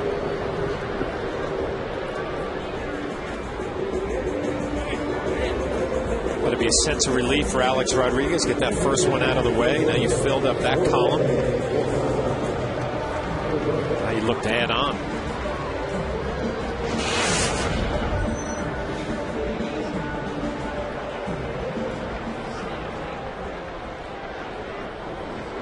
Anyway, I was saying about the scoreboard at the new ballpark, there's so much information up there that the number, your average, does not jump out at you. You really have to look for it.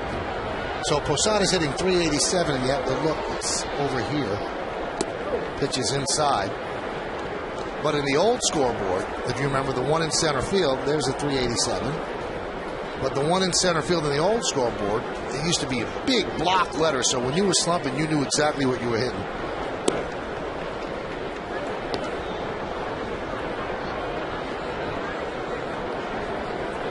Remember, I came into the old Yankee Stadium, I think in May, and I was still hitting about 187, and then you're right, it just jumped out at you. You couldn't get away from it when you stood in the box and looked out to center field.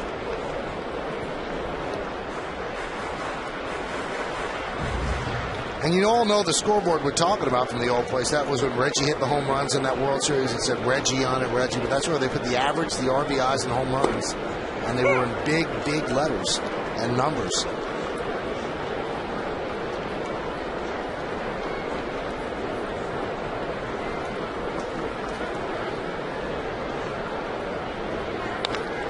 Posada grounds one to second. Arias bobbles, stays with it, and that'll do it.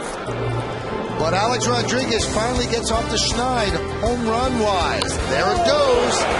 And he passes Mark McGwire, and the Yankees lead this one 7-0.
Scoreboard, top of the fifth inning. Yankees lead the Rangers 7-0. A.J. Burnett has pitched very, very well.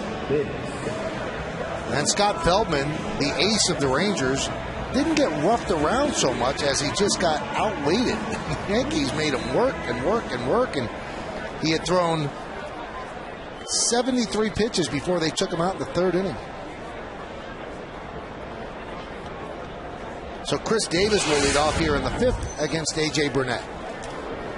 And again, the weather is held up for the Yankees, and they get through this inning. It's an official game.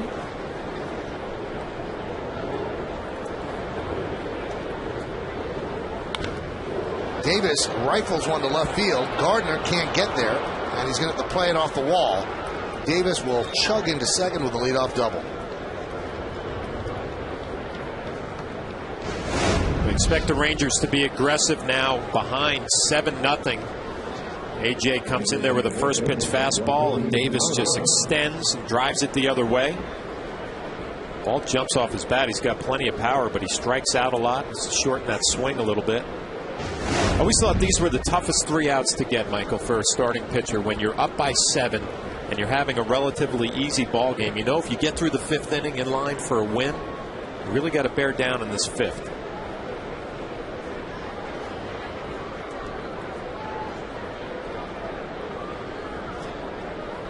And the pitch to Joaquin Arias is high.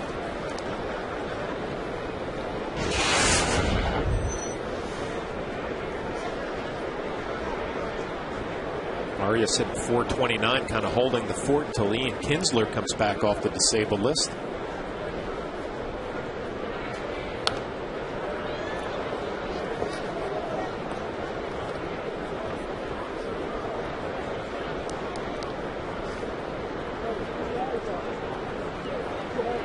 .64 pitches, pretty good shape here in the 5th inning.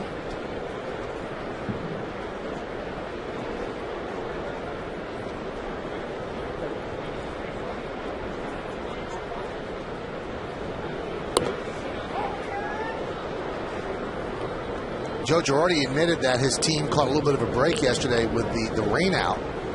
Well, the rain shortened game because they never had to use anybody out of the bullpen. They got a complete game after 6 innings, so they didn't have to extend their starter through 9. Their starter gave them a solid 6, and then the game was over, and they never had to use anybody out of the bullpen. Line drive, a base hit to center field. Chris Davis will just go to 3rd. For Arias, it's a 7-game hitting streak with that single. Today, after the postgame, they were cool under pressure with an unshakable confidence. Now, 3 legendary New York closers share their tales of glory in the newest Yogi Berra Museum special. Goose Gossage, John Franco, and Mariano Rivera are closers today after the postgame, only on Yes.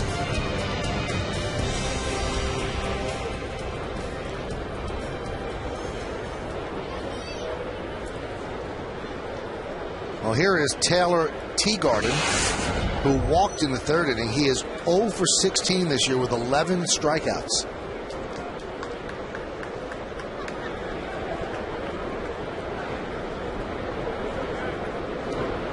Well, obviously, the Yankees have a 7-0 lead. A.J. would trade that run, Davis at 3rd base, for an out here. You talk about Teagarden, had a tough time early on this season. Start thinking about possibility of a strikeout, maybe a double play, try to limit the damage.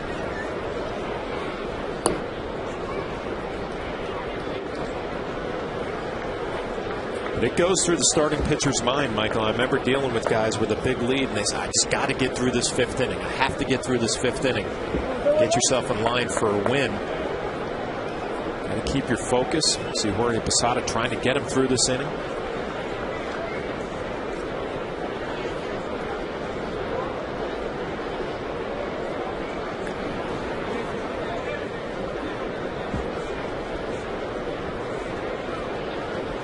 Davis is at 3rd and Arias at 1st. Also down 7-0. It takes a lot of the aggressiveness away on the bases. You got to play base to base. Can't waste an out. Trying to move up.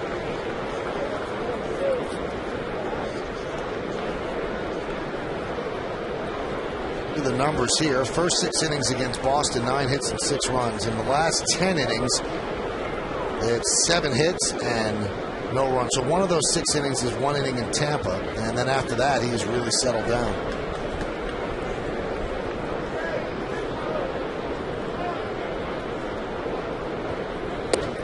Swing and a miss. You see Teagarden's a little late on that fastball. If you're AJ, you got to read the swings there. I mean, I know it's tempting to go with a curveball here for the strikeout. This fastball is by him. I know exactly how that feels. Got off to a tough start this year, late on the fastball, ahead of the off-speed pitch.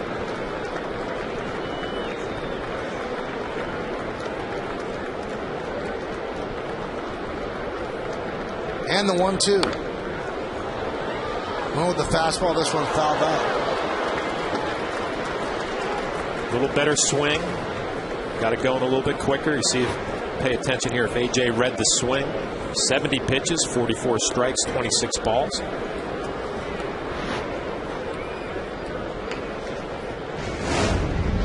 See Taylor Teagarden just gets it going a little bit earlier. I'm sure being a catcher, he realized AJ would probably come with another fastball. Now there's some doubt. Put a decent swing on the fastball, probably going to get the curve.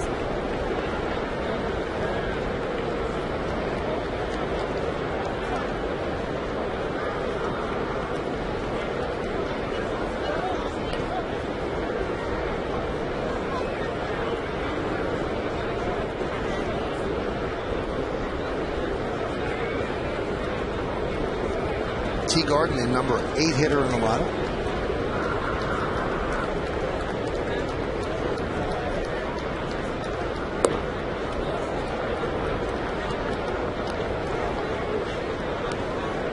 You know, when Salto Lamaggia gets back and Teagarden's the backup, That's about as many letters as you could possibly have for 2 catchers on the team. Got to be honest with you, I had a tough time with Saltalamacchia last year in Texas. I did that series. Really was not disappointed. I mean, I feel bad for the guys on the DL, but I didn't have to worry about saying his name for 3 days. Kind of like flows off the tongue, though, once you get it. Saltalamacchia. Obviously, at Fordham, they work on that a little bit more than I did at GW because it just never rolled off of my tongue last year.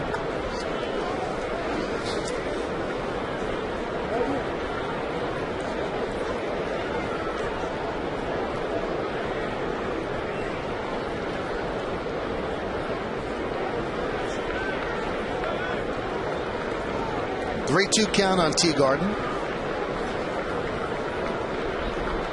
And the pitch. Swing and a miss. Got him. Went upstairs at the fastball. 5th strikeout for Burnett. First out of this inning. Look, there was a little more on this fastball. I mean, right down the middle, just throws it right by him. A 3-2 count does not play any games.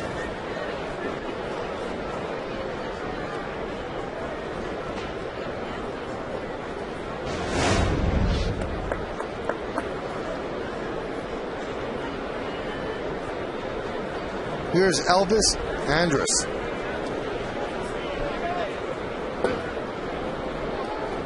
Elvis 9 for his last 22.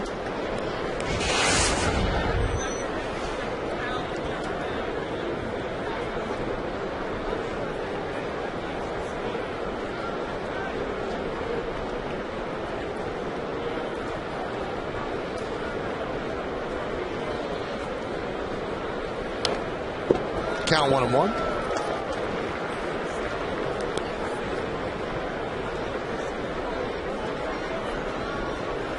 Ron Washington wanted to get his team off to a good start. You know, they come up with those lists, all the people on the web and the columnists, managers on the hot seat. And they say that Washington would be on the hot seat with a bad start. Jerry Manuel of the Mets, Dave Tremblay of the Orioles. Those are guys that would be on the hot seat. And Washington's more on the hot seat, too, because of what happened last year with the failed drug test and then the revelation that had happened this spring. But the Rangers hung with him, and the players have bonded together for him. But only winning keeps your job after that. Well, Ron has a great reputation as being a fantastic infield instructor with the Oakland A's. All those years there was Chavez won a Gold Glove, and he praised Ron Washington for the work that he did out there. It's got driving him crazy. Watching the Rangers early this year, not getting the job done defensively. You mentioned the Chavez Gold Gloves that he won at third. He gave Washington so much credit, he actually gave him one of the Gold Gloves.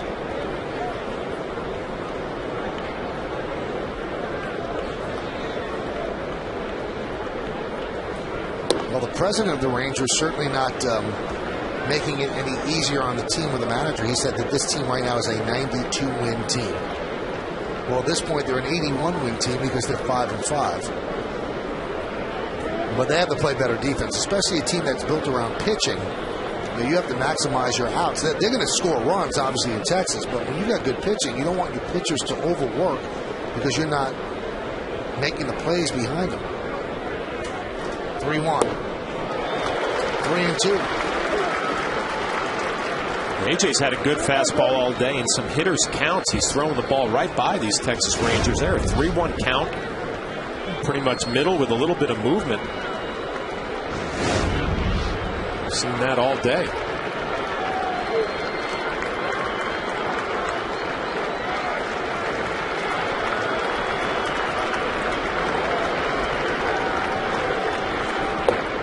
And he walked him, so the bases are loaded.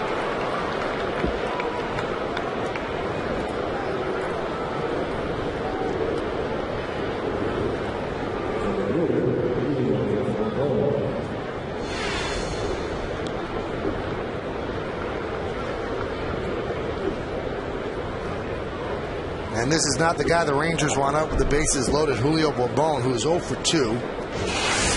And his average on the season is .091. It's tough for the Yankees to turn a double play. Bourbon runs well.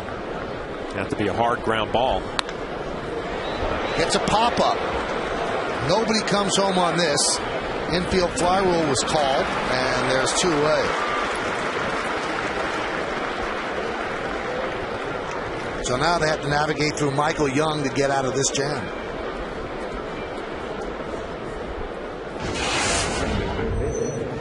Michael Young, always a tough hitter. He's gotten off to a slow start. He does have the 2 home runs and the 5 RBIs, but the batting average of 220. You know that's going to improve. He does a good job in RBI situations going the other way.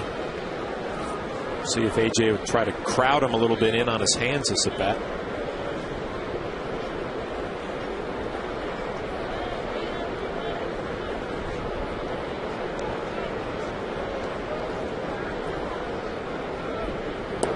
Breaking ball, Michael Young was featured in an interview with Kim Jones on our batting practice show today. There's his resume.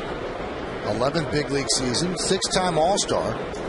Won the Gold Glove as a shortstop in 08. His idol in baseball growing up, Donald Arthur Mattingly. Good one to have. His best friend in baseball, Vernon Wells. And Vernon actually named his second son after Michael, Julian Michael Wells. This copyrighted telecast is presented by authority of the New York Yankees. It may not be reproduced or retransmitted in any form, and the accounts and descriptions of this game may not be disseminated without the express written consent of the New York Yankees. So AJ's in a hole now, bases loaded, 2-0 count, 2 outs. And he's going to get out of trouble. Fly ball right field. Swisher is there, and that will do it. So A.J. Burnett works into and out of trouble. It's an official game. Rangers lead the bases loaded. We're halfway through. Yankees up by 7.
They turn to the 2010 Media Information and Record Guide. I'm telling you, this is great. It's filled with stats, biographies, and the club's all-time history. It simply contains everything a Yankee fan needs to know. Pick up your copy at Yankee Stadium by calling 1-800-GO-YANKS or by logging on to Yankees.com/media guide.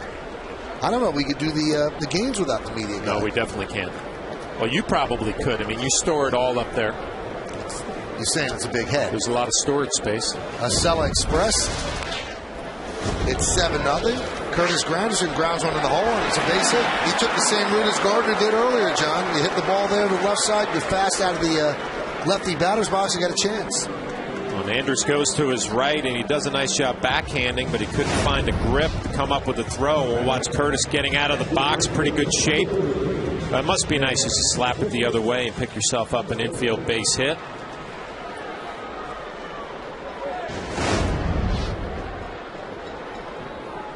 Can't help but think about Mark Teixeira when he looks out there and sees Curtis Granderson slap one the other way, base hit. Brett Gardner slap one the other way, base hit, RBI. Slump proof. It kind of makes you almost slump, doesn't it? Speed never goes into slumps.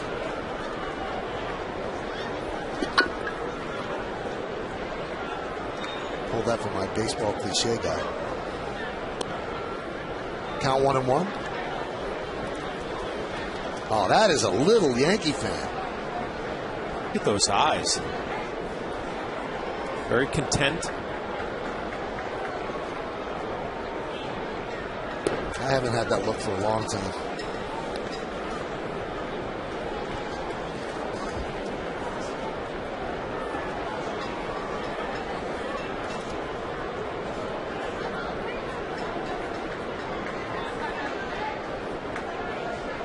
Go to first, and Granderson's back.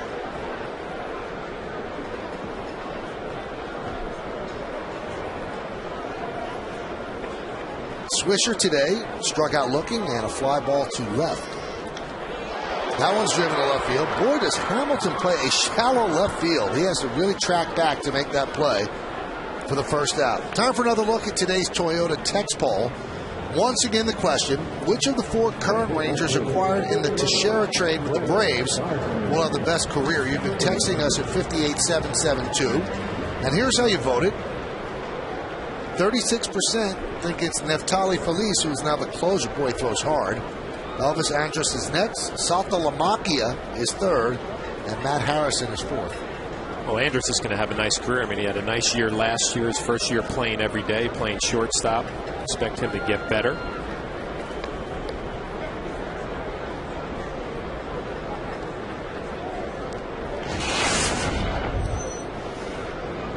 Two singles for Brett Gardner, 2 runs scored, stolen base, and an RBI. And the ball has not left the infield. Came into the game hitting .217. Now he's up to .280 with those 2 infield base hits.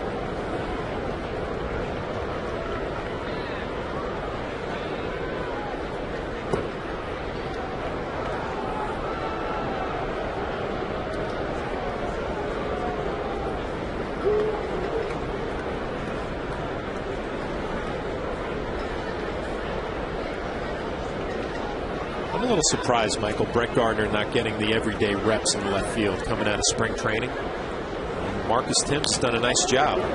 Let's see if we can get another hit of this sort. Yes, he does.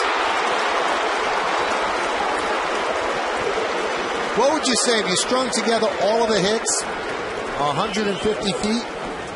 Well, even Brett's going to get a little chuckle out of this, and Mathis does a nice job coming up with it and the strong throw, and Brett Gardner just beats it out by a half a step. Let's take a look at the IOTB HD Super Shot. Oh, yeah.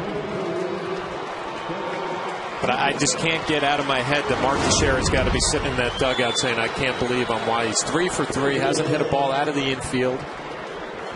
That's his game, obviously. Right off a home plate. Big high chop. Mathis does all that he can do, but there's too much speed for Brett Gardner.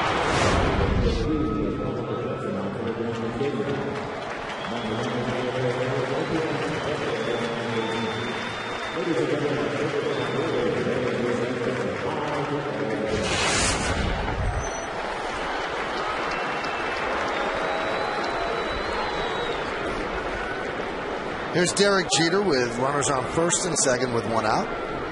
Derek's 2 for 3. Had a home run his last time up. 3rd home run of the year.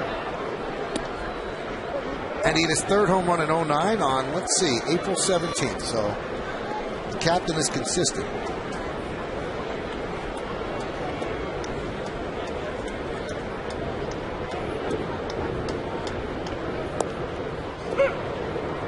Count 1-1.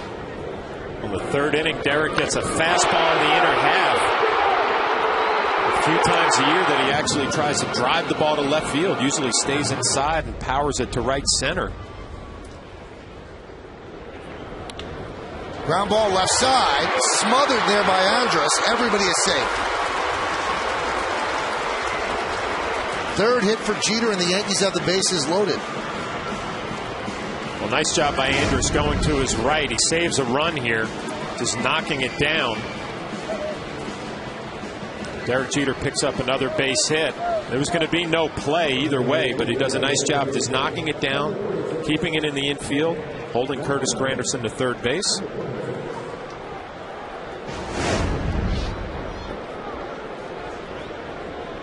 Frustrating 2 days in New York right now for Ron Washington. Here's Nick Johnson. With the bases loaded in the second inning, Nick Johnson worked the walk. Third base umpire Tim Timmons said that he checked his swing, so the count 1-0.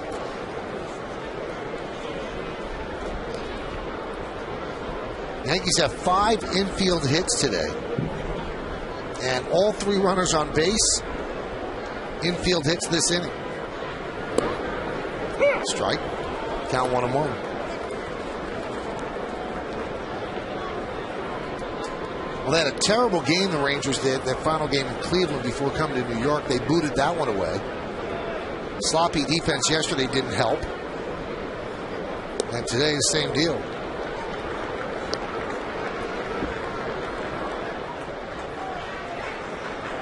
Mathis has a good matchup here if he can get Nick Johnson to hit a ground ball. Possibility of a double play to get out of the inning.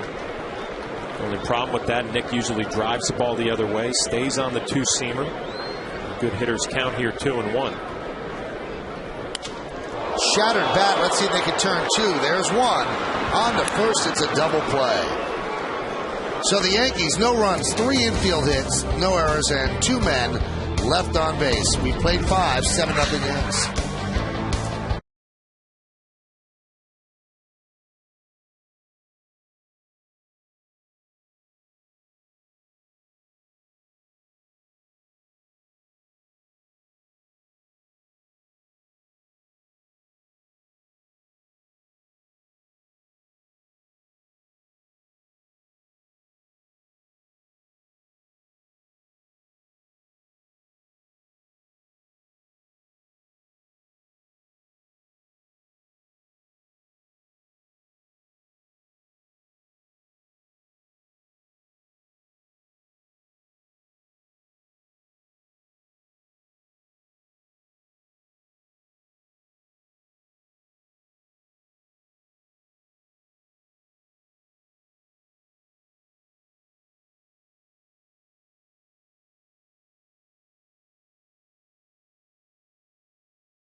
By J&R Music and Computer World, and by Toyota, the official hybrid vehicle of the New York Yankees. 5 innings in the books here at Yankee Stadium, and the Yankees are leading this one 7-0. Yankees looking to win their 4th straight series. And Josh Hamilton will lead off. It'll be Hamilton, Guerrero, and Nelson Cruz against A.J. Burnett.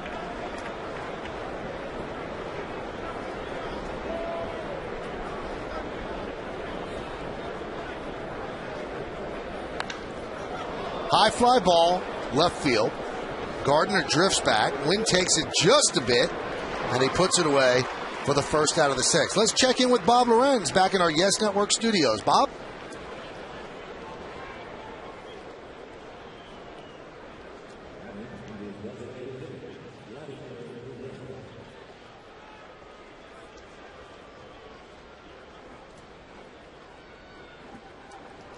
Thank you, Bob. 7-0 right here. Yankees over Texas. And the pitch is low to Vladimir Guerrero.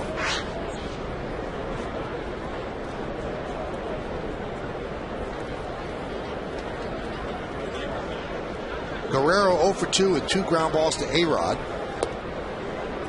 And a strike, count 1-1.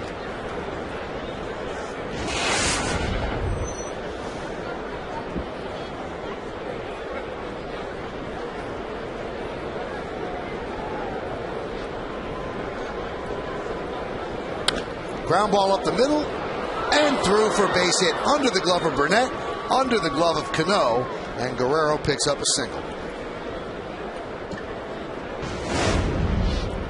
Well, Vladimir Guerrero drives it right back up the middle, right underneath the glove of A.J., out of the reach of Robinson Cano. The 4th hit of the afternoon for the Texas Rangers. Michael, I was thinking A.J. has thrown the ball so well today, and a lot was made in spring training about that changeup being a weapon for him. This is the perfect ball game to start throwing some changeups. You're up 7-0 here in the 6th inning. Haven't seen any today that I have recognized. John, I'm so glad you brought that up, because all we do is talk in spring training about things that guys are working on. And then they never, ever pitch like that in the season. I mean, these games mean so much. They're going to break out a pitch that they don't feel great about, no matter how much they throw it in spring training. Yeah, it's tough to throw at first game against the Boston Red Sox, obviously, in that rivalry. And then you go to Tampa, one of the best teams in the American League East. And I think A.J. threw 4 in that ball game. Here's a perfect spot. You're up 7-0. Let's work on it and see if it's going to become a weapon. I agree with you. He doesn't need a changeup. It would be a nice luxury to have it, but he doesn't need it. We also heard about Phil Hughes, and that's the reason he got the 5th spot. He could throw the changeup. The other day hardly threw changeup. I think he had 2. That's his first start. You know, right. I know what you're saying. I agree with you. And also from a catching standpoint, you hate to call a guy's worst pitch in a big spot and get beat with it. So you really got to find the time to call it. It almost seems like you have to put a lot of thought and effort into when is a good time to try this. And you got to try it when it's not a big spot. You're never going to throw it in a big spot because you beat yourself up if you got beaten on your 3rd pitch. Exactly. You're never going to call it in a big spot until you've had success with it in a major league game. In a situation like this, 7-0, you know, if you have a lefty on deck, Davis, maybe some opportunities for A.J. to throw changeups.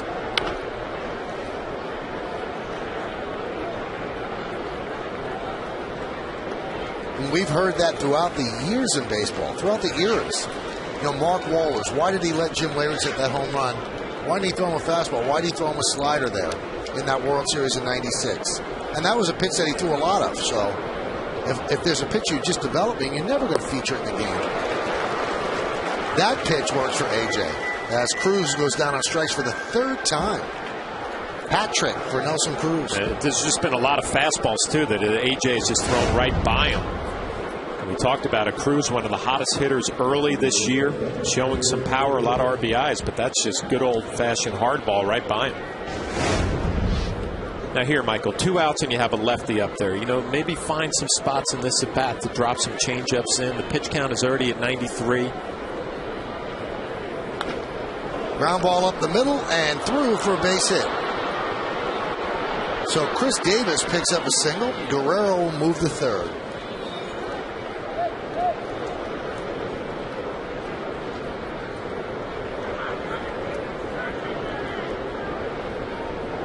How about this stat, John? Last year, 3.1% of A.J.'s pitches were changeups. So he threw 3 every game pretty much. And he doesn't need it. I talked to his fastball is so good. His power curve or slider, whatever, whichever you want to call it. I mean, that's a strikeout pitch.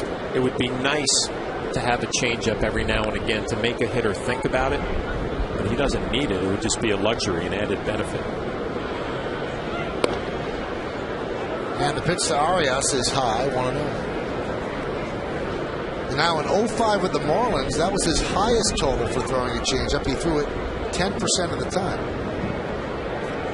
And that's a field pitch, John, right? Changeup, you have to throw it a lot. No, you do have to throw it a lot to get a feel for it. And more importantly, the confidence to throw it for a strike and a fastball count.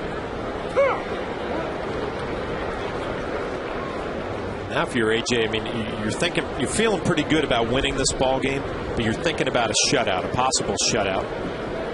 1st and 3rd, 2 outs, RBI situation.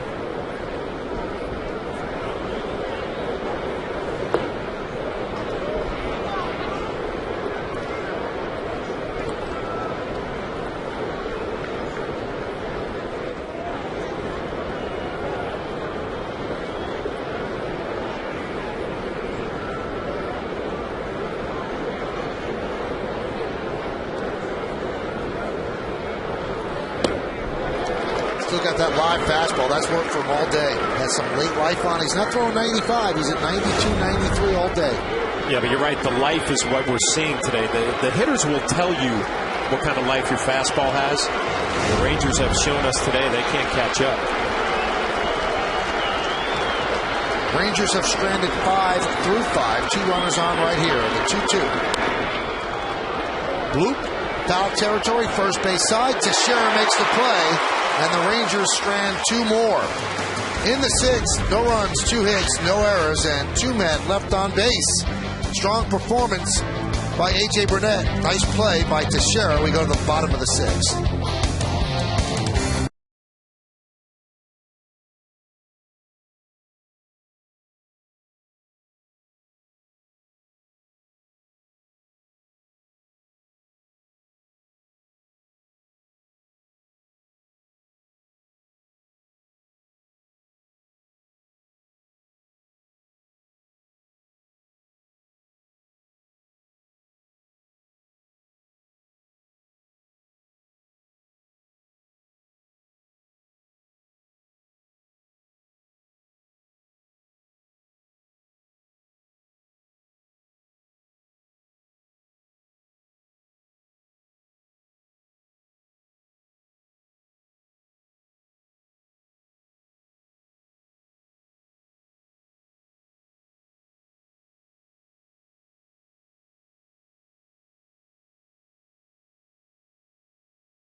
Stadium. Mark Teixeira leads off against Doug Mathis. Mathis entering his 3rd full inning of relief. He came on to get the final 2 outs in the 3rd inning. And the 1-0. Teixeira is 1 for 3. Had a broken bat infield RBI single in the 2nd. Also struck out and popped the 3rd. High fly ball, just missed that one. Right field, Nelson Cruz. 1 away.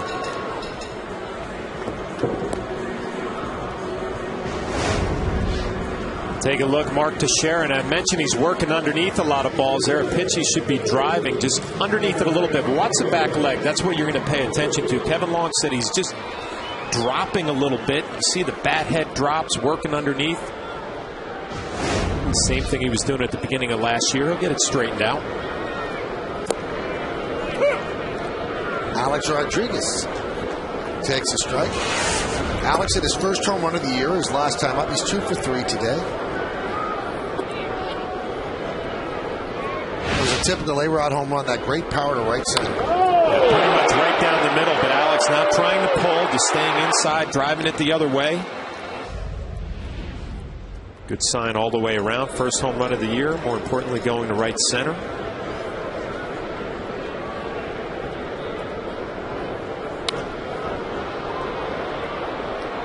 Popped up on the right side. And out of play.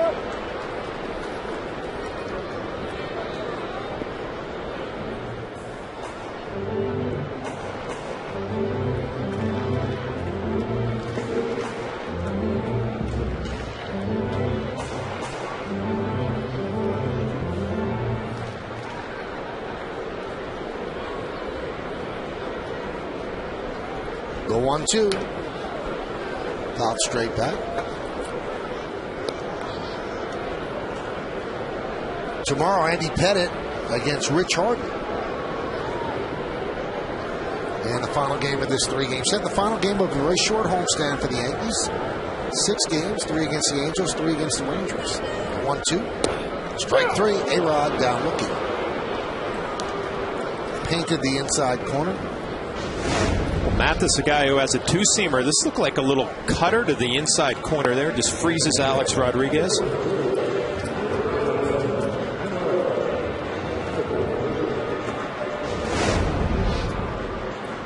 Talk about Andy Pettit pitching tomorrow. He's been outstanding early on this year.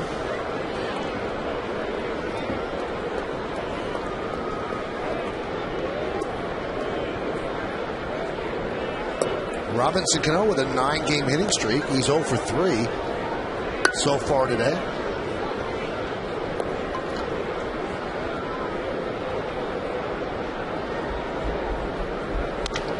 That one's driven out to center field. Bourbon is there, and he'll put it away for the final out of a 1-2-3 inning, and the Yankees retired in order for the first time this afternoon. Let's take this baby to the 7th. 7-0 Yanks.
Yankee pitching so far have shut down a very potent Rangers offense. Yesterday, CC Sabathia, 9 strikeouts in 6 innings, didn't walk a batter. And today, A.J. Burnett has held them down as well, stranding 7 over 6 innings. And despite a pitch count closing in on 100, they haven't come out and pitched a 7. Yeah, this is the most he has pitched this year. 94 pitches his first outing, 92 his last outing. Dave Island, Joe Girardi going to stretch A.J. Burnett out here in the 7th inning. And Alfredo Aceves is getting ready. Get a feeling we might also get a chance to see the newest Yankee, Boone Logan, who got called up yesterday when Chan Ho Park went on the DL with a hamstring problem. Here's Taylor Teagarden, 0 for 17 so far this year with 12 strikeouts. He's 0 for 1 with a walk today.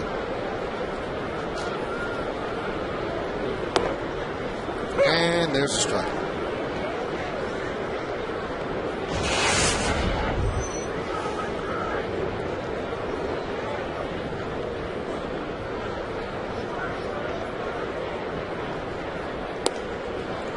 Teagarden was actually the starting catcher for the 2005 national champion Texas Longhorns baseball team. So both his amateur and professional career has been spent in Texas.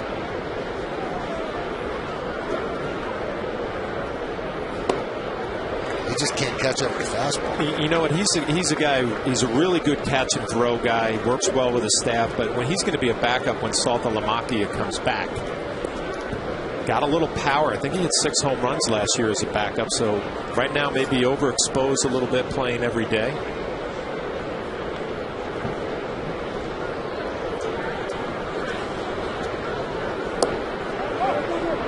Just missed with the fastball. Like AJ's attitude here in the 7th inning. Pitch count over 100, but he's just going with that fastball. Looks like he's trying to finish up strong. The 2-2. Strike 3.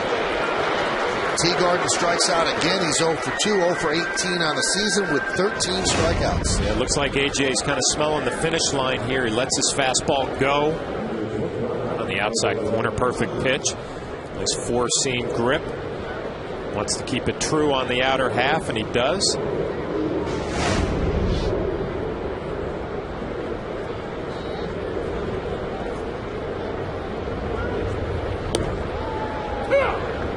There's a strike. Kind of surprised they're letting him go here, Michael. 105 pitches now.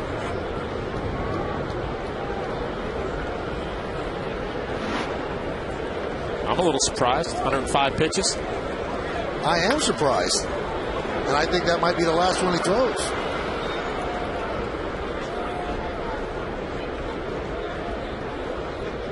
Did I not answer you quickly enough? You seemed a little chapped. I was a little concerned.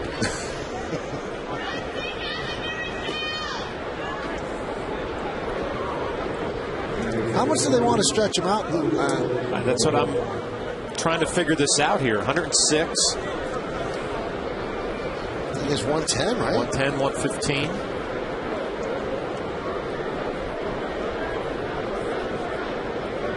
Here's Bourbon. Strike.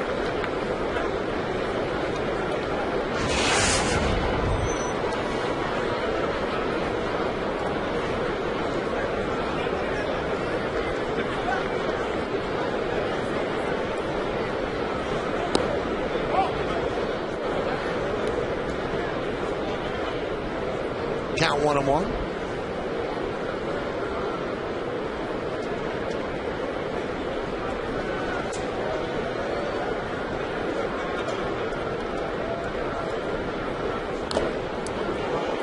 Now Burnett threw 94 and he threw 92 in his first 2 starts, so certainly climbing into a territory he hasn't been in a while. Jorge Posada took a foul ball. Let's see where it got him. Got his left forearm and then off the side of his mask. When you get hit as a catcher, where does it hurt the most? The forearm's not going to feel too good right now. Anytime you get it off the back of your hand and your throwing hand, it always gives you a problem.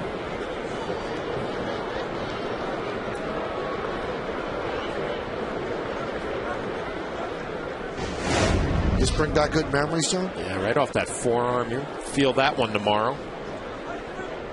Joe Girardi said Jorge took a couple foul tips the other night that kind of had him beat up a little bit. 1-2.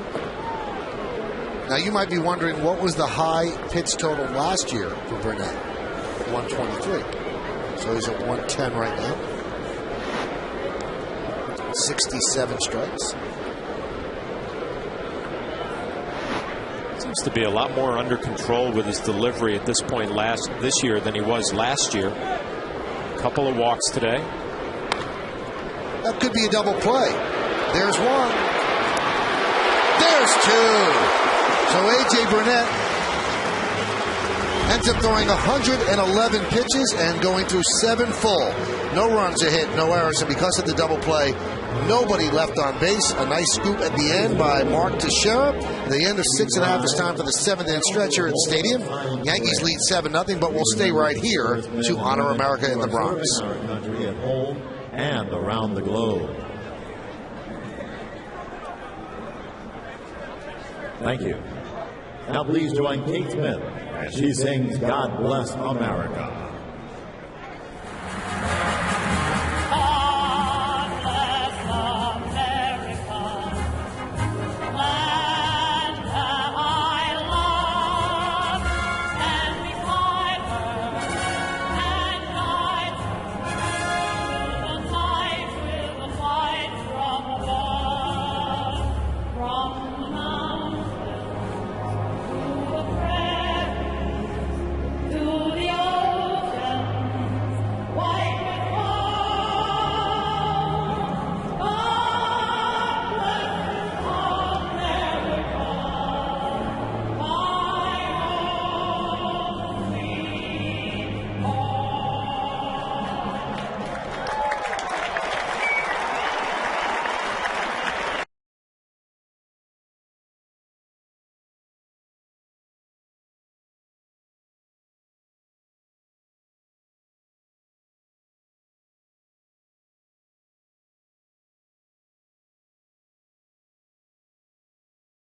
and they have not looked back.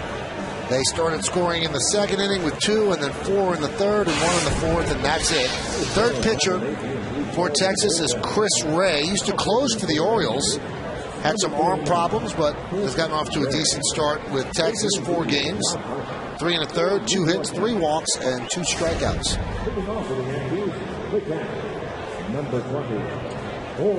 And he's going to face Jorge Posada here in the bottom of the 7th inning. Posada today is 2 for 3, hitting .375, so he's gotten off to a great start. The Yankees love Chris Ray. They don't really know him, but they love when he's on the mound. 1-5 with a 9.64 ERA in 18 2/3 innings pitched. He's allowed 8 home runs.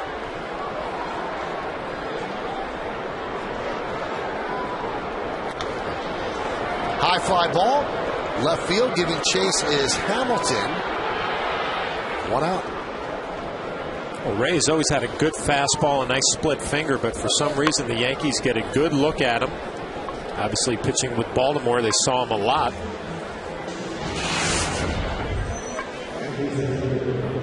Granderson 2 hits today, single and a double, and you look at those numbers, John. When you join a new team, you want to get off to a good start. You don't want to have that hanging over your head. You want to show your team and the fan base what you can do, and he's done everything he could possibly want at the beginning of the year. Home run his first at bat, first series against the Red Sox, big home run against Papelbon. He is not disappointed. No, I think the first 3 games of the year, going up to Boston, doing what he did, I think more importantly, that's going to win you over with these Yankee fans pretty quick. And a lot of people look at it and say, well, he's the guy replacing Johnny Damon, who's a very popular player. So if you struggle a little bit, then they're going to ride you, but he hasn't struggled at all. I mean, one of the most beloved Yankees in recent history is Tino Martinez. But when he came here in '96, he was replacing Don Mattingly, and he struggled in April, and he got booed. He got booed walking into the ballpark. He got booed all the time because he struggled right away. But he did turn it around.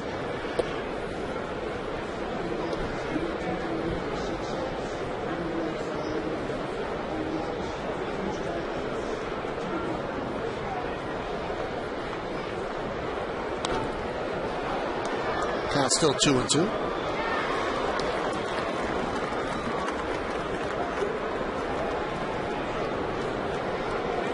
Which new team was the most nerve-wracking for you to join? Oh, there was no doubt coming here to New York, being from Rockland County.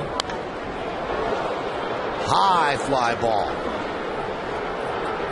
Cruz puts it away.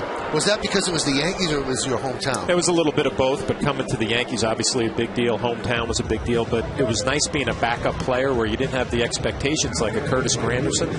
It's tough to live up to. He's been solid so far early on.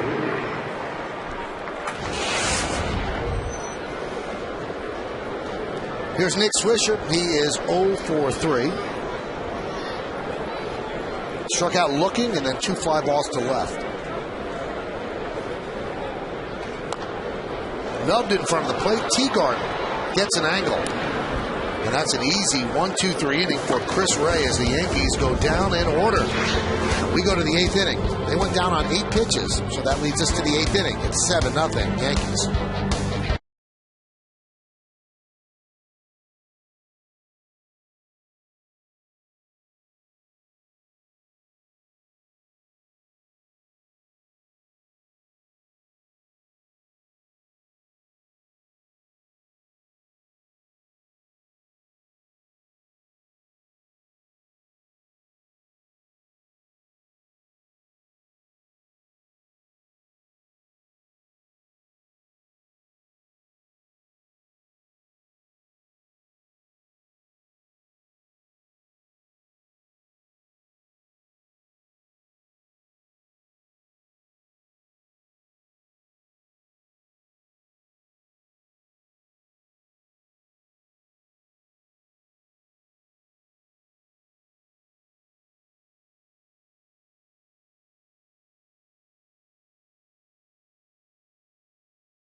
And on your computer.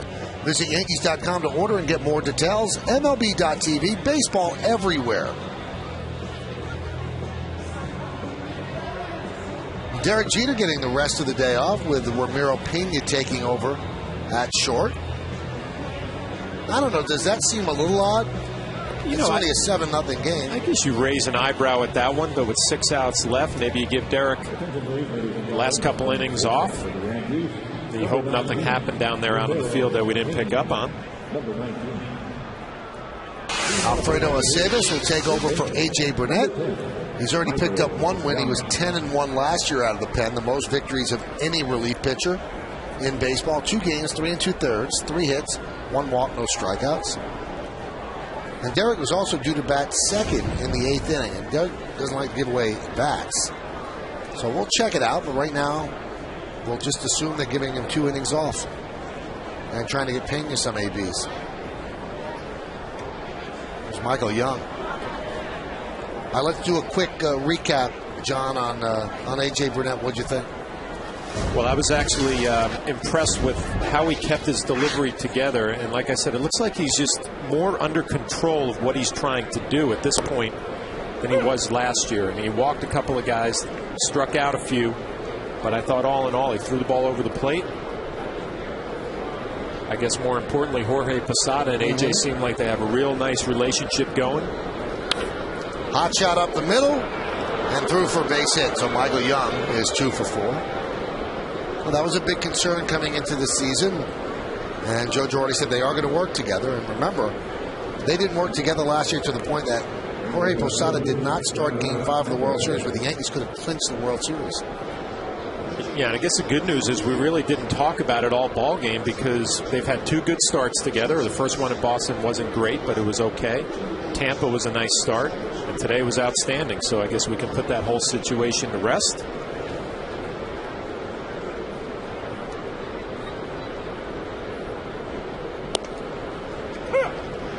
Strike to Josh Hamilton. Take a look at the strikeouts for A.J. He had a good fastball all day. This is always the strikeout pitch. This little 2-seamer backdoor. Another fastball to Cruz. Another fastball Teagard. Cruz had trouble all day with number 1. Location. Good life. Ground ball to Teixeira. There's 1 on the first.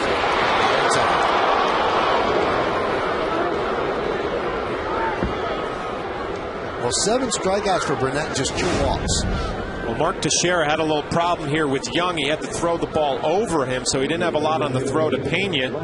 The return to Aceves not in time.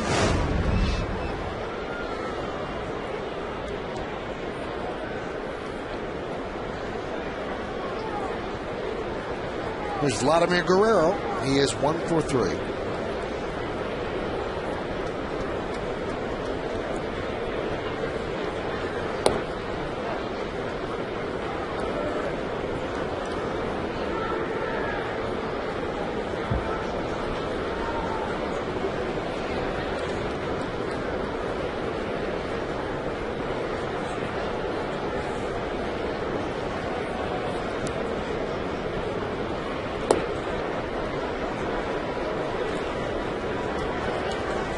There's always a downside to all bright sides, and the fact that the Yankee starters have done such a good job of late means that you have guys in the bullpen that are a little stale. Today is the 17th, so Aceves has not pitched in 3 days.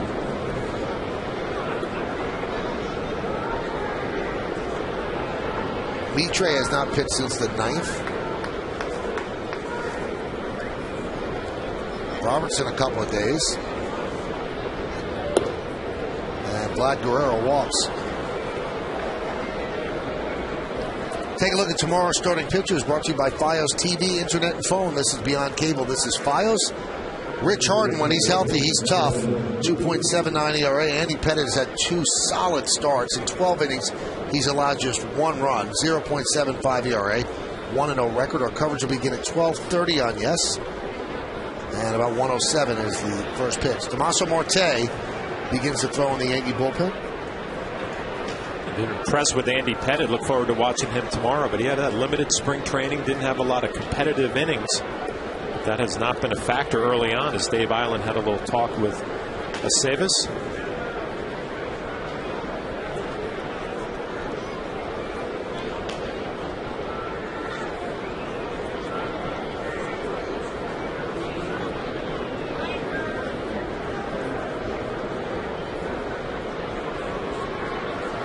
And the pitch to Cruz is outside. So Aceves usually has unerring control, but he's not as close to the plate as he usually is. Not missing by just a little.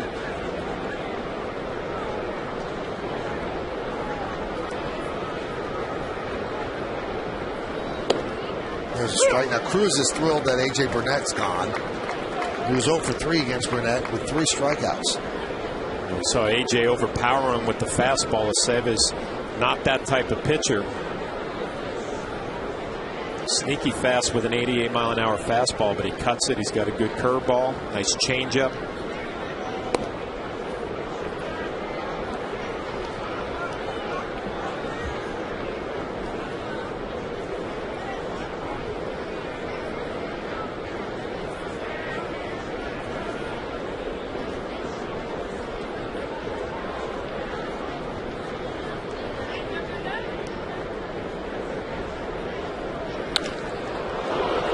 High fly ball, deep right center. Going back, Granderson on the track, at the wall.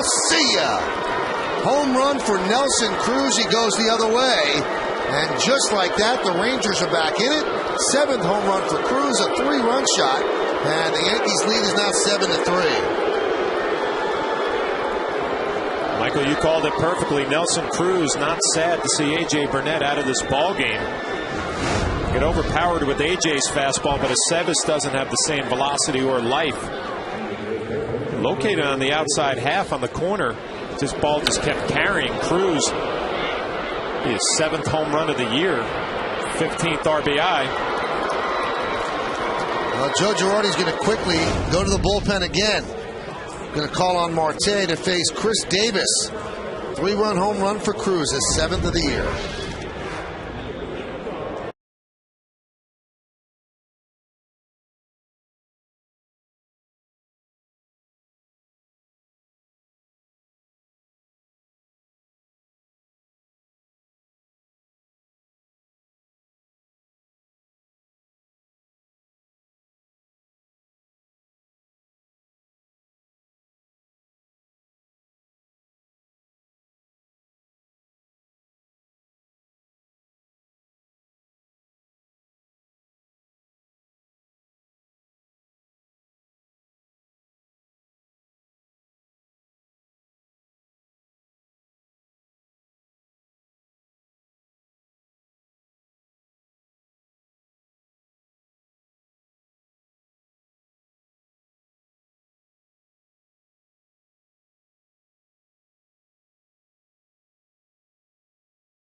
Hits or more in each league. You also have to add Frank Robinson and Fred McGriff.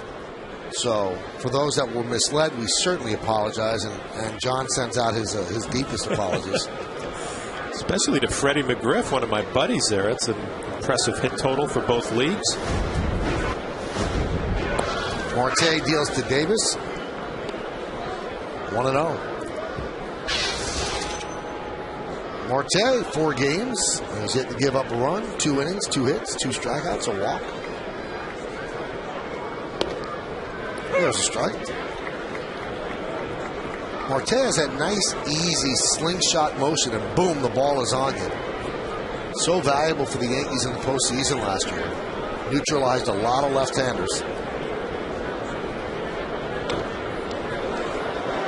He's got a very tough delivery to pick up if you're a lefty. He almost steps across his body. And that's why he's going to be effective. But when he's going bad, he's going to have trouble with location and control. And also, that might explain, John, why he has arm problems. Because when you throw across your body, we'll always tell someone, well, you throw across your body, you're going to get an arm injury. You usually do. Strike 3. Davis down looking. Well, when you throw across your body, you're going to have some deception. And if you're a left-hander, it's almost like he's pitching behind you. He steps right at the left-handed hitter, throws across his body, and picks up a strikeout. You see right here, he'll land somewhere over this way. I was off with my drawing there. Look at how he spins off of that front leg.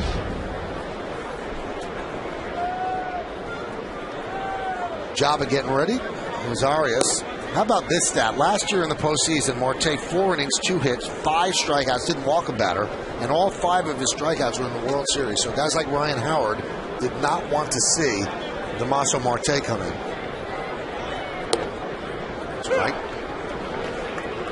And the Yankees had signed him to a big money contract over the winter, and he hardly pitched at all during the season because he had a bad arm. Came back toward the end of September, and it was almost like a gift. High fly ball down the left field line. Giving chase is Gardner. Did he make the play? No, he did not. He had disappeared from our view, and the wall and the ball came together at the same time. Right off the end of the glove, you could see the wall was a concern for Brett going over. Can't come up with it. Marte thought it was out number 3. And there's padding on that wall, but if you run into that wall full speed, there's padding on concrete. You will get hurt. It doesn't give.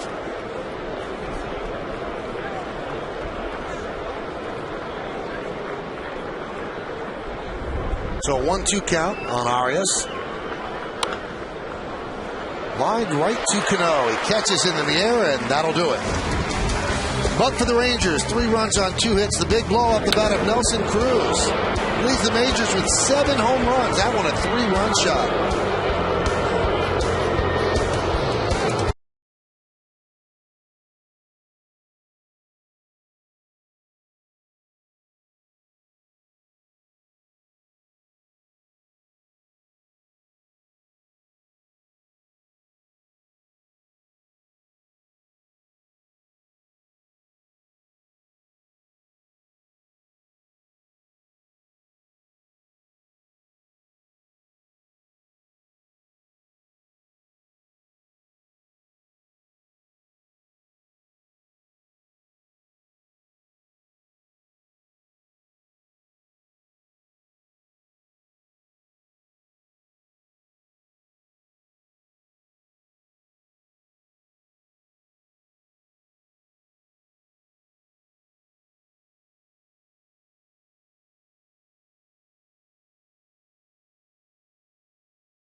Mason postgame. Get comprehensive highlights and analysis of this game with the Rangers, plus Kimberly Jones talks to the team in the clubhouse. It's all coming up on the WB Mason postgame only on Yes.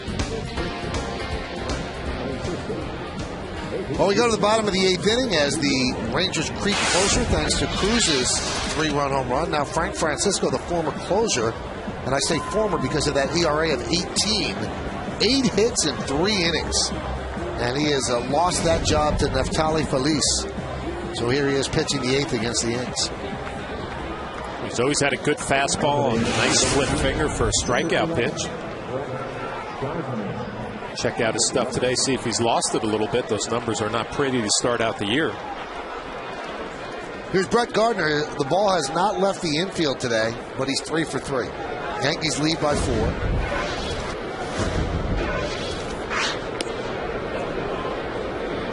And the Rangers really playing close in at the corners. Both Davis and Young in on the grass.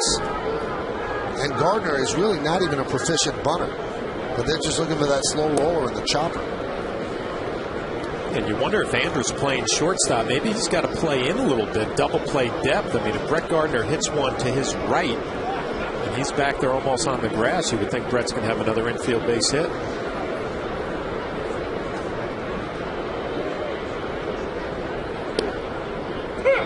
Two and 1.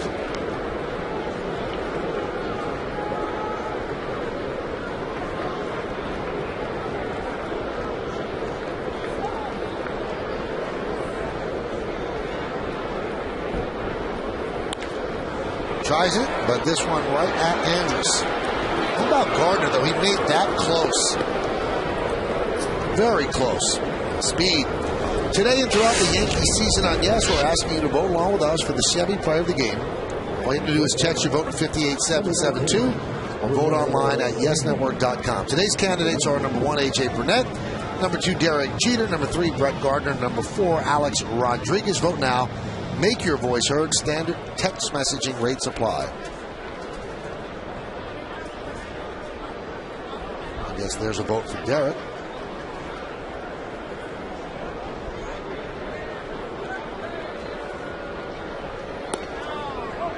Derek's out of the game now. This is his spot as Ramiro Pena getting it at bat. Pena came in to play shortstop top of the 8th.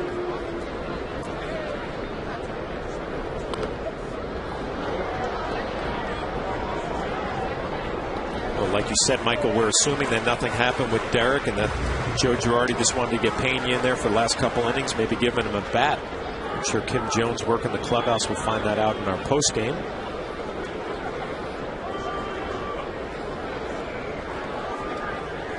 This is Pena's first AB of the year.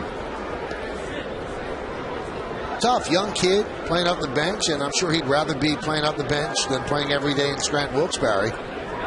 But you know, his whole life he's been an everyday player to get to this point. Last year he handled it very well, and you got to stay sharp somehow. That's a good point. That's going to be the toughest thing for Pena being a younger player, Cervelli being a younger guy, being backups. At the beginning of the year, everything's still fresh and exciting. You get to the middle of the year and you don't have the at-bats. It's going to be tough to stay sharp. And anytime Pena gets an opportunity, he always seems to do something positive, help you win a ball game, whether it's making a play in the field, having a tough at-bat.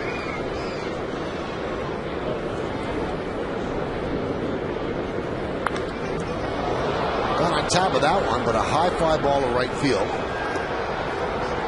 Nelson Cruz puts it away for the second out. Along with John Flaherty, I'm Michael Kay. And you are watching Yankees baseball right here on Yes. We thank you for joining us on this Saturday afternoon. Kimberly Jones will be working the clubhouse after the game on the W.B. Mason postgame show. Yankees trying to take their 4th straight series and all against formidable opponents.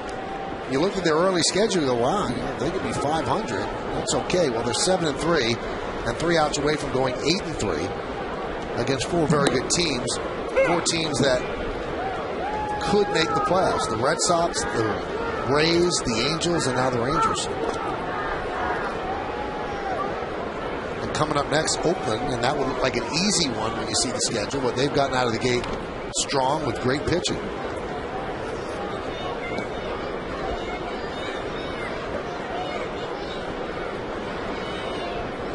Andy Pettit will get the start tomorrow. And he has been solid. 6 innings each start. First one against the Red Sox, 1 run, didn't get a decision. And the last time out, the home opener, 6 shutout innings.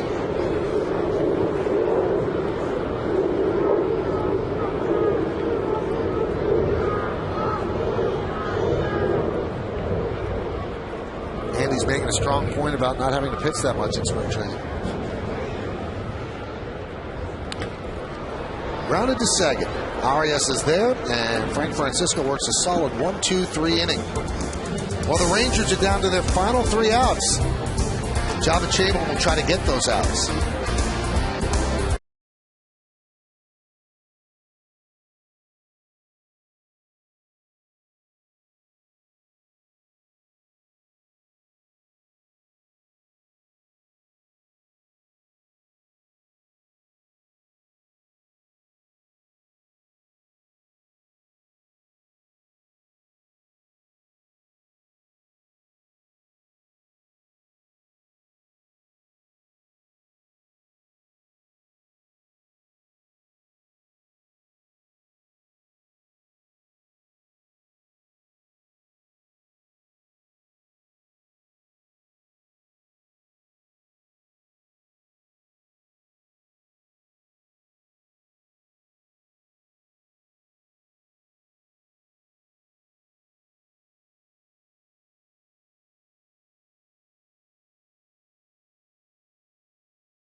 Advance by Hager, established 1926. Your own great moment starts at Hager.com. And by Avis, the official rental car company of the New York Yankees.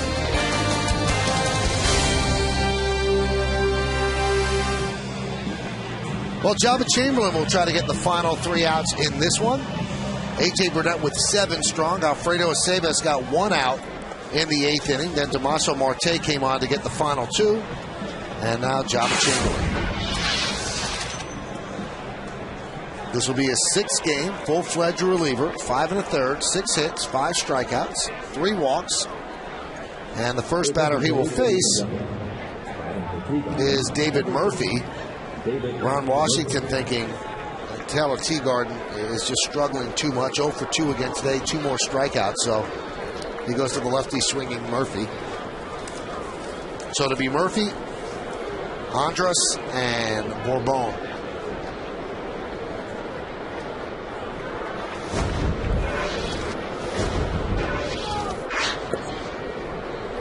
Count 1-0.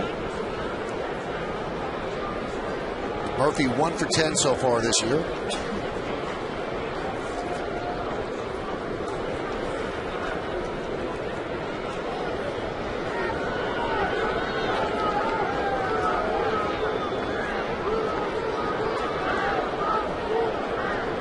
The 1-0.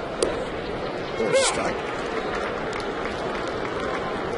Murphy had 17 home runs last year, not an everyday player, so he's got some pop. Here just trying to work his way on base. Rangers just want to get back to the middle of their order if they can with some power guys, Hamilton, Guerrero, Cruz.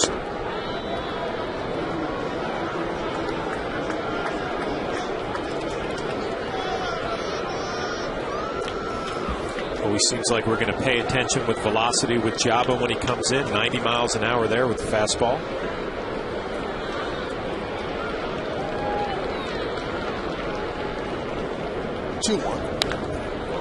Rip foul.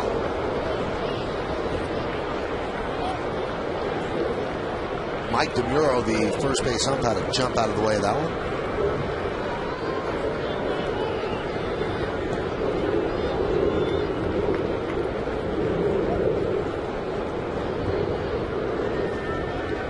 Jaba's average velocity thus far in 2010 has been 93 miles an hour. His high point was that game against the Red Sox. He came in and he was dealing.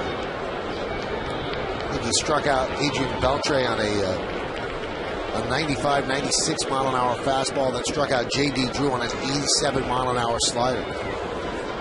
That was the best that he's looked. Yeah, the slider was devastating. And I had a chance to talk to Jeff Nelson, the Yankee reliever for all those great years, and at the welcome home dinner, actually, Michael. And he said, worry about Jaba's velocity at the end of April. He always felt like it took him a while through that first couple of weeks of the season really to get where he wanted to be. Especially Jaba making that transition back from a starter to a reliever.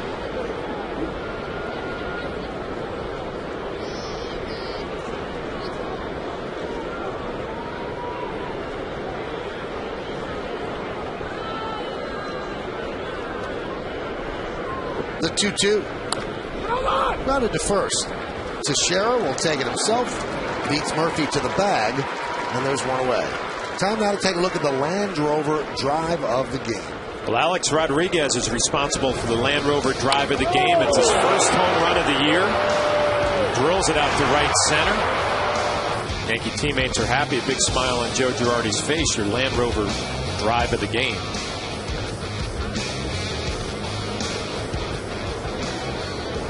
So Alex with his first home run. It took him 42 at-bats to get it. One of the longest season-opening schnides of his career when it comes to power. Here's Elvis Andrus. There's a strike. Jaba came up in 07, burst upon the scene, hit 100 miles per hour on the board a couple of times. His average fastball in 07 was 97.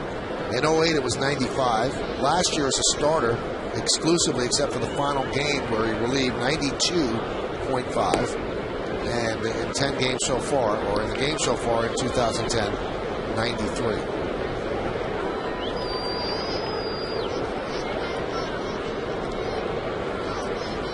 Could have had a save the other day, but Derek Jeter couldn't handle a ball that he would normally handle. I put 2 runners on. They brought in Mariano to get the final out.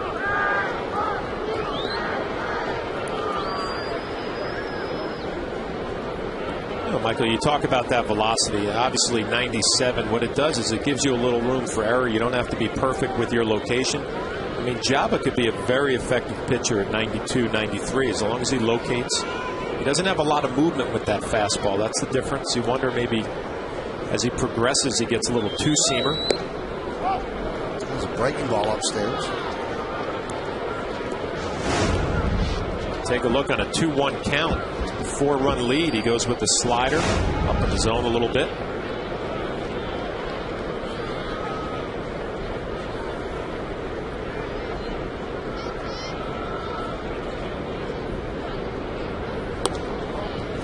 Poured a fastball right over. He's not cracking 90 today. That seems to be his high point. So 90 mile an hour fastball, but that seems plenty fast enough. That tail back over the outside corner. As long as you hit that spot right there, I mean, that just nips the corner and it's down.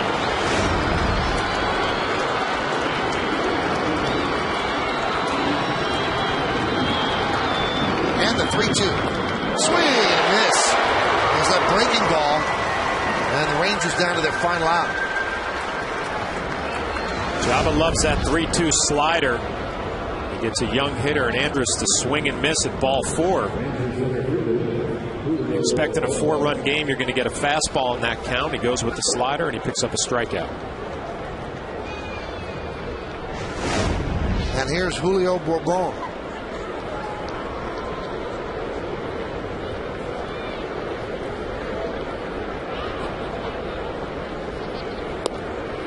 Strike.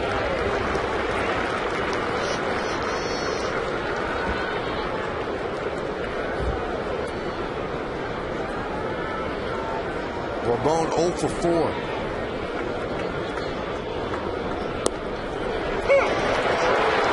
Loving that breaking ball today. Back door there. Nice location. See Borboni has been jammed all day with a fastball. We'll see if Java wants to go that route.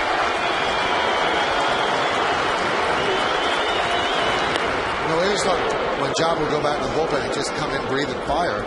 But in this inning, Johnny's actually pitching. He's got a full arsenal working. Maybe he realizes, and Posada realizes, he doesn't have that real live fastball. So they're changing speeds. Dad Harlan is here with his son all week. You know what, Michael, no coincidence that up in that game at Fenway Park, he was pumped up. I mean, the adrenaline gets going in that game. Here it's a 4-run lead. Not as tense. 1-2. He actually remarked after one of the games in Tampa, I think he didn't pitch that great, and talking to nobody in particular who was walking to the bus, he said, "Are we getting a close game here?" So I think that does bring you to another level if you're in a close game.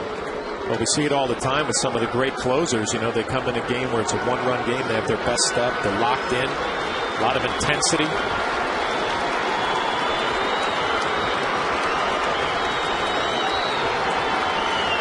And the 1-2. Fly ball, left side. Giving chase is Gardner. He runs out of room.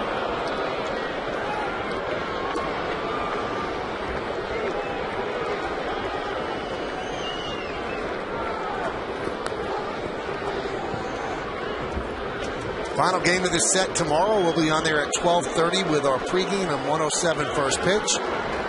Rich Harden for the Rangers, Andy Pettit for the Yankees. And one more out, the Yankees will be going for a sweep tomorrow.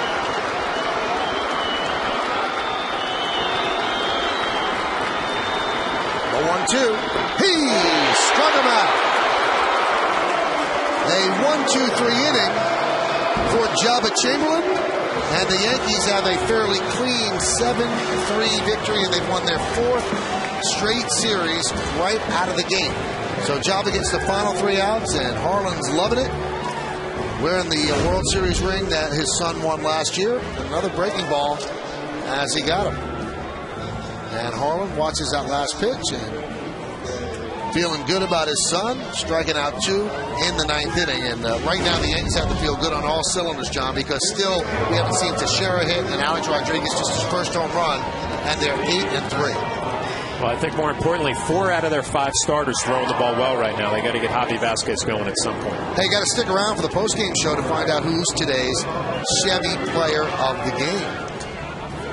Maybe it could actually be the person that Kimberly Jones is going to talk to. You don't never know. I mean, we have to stick around for the postgame to find out. Yankees win this 7-3, 7-13-0, leading 3-8-1. And with Kim Jones is the Yankee third baseman Alex Rodriguez. Yes, Michael, he's getting some love from Kevin Long. Alex, let's talk about this team. 4 series in, 4 series won. You must be loving that. Well, that's the goal all along. I mean, we want to make sure we keep playing good baseball like we did last year, trying to do the little things and win series, nothing more than that. You hit hundreds of them. How'd the first home run of the year feel?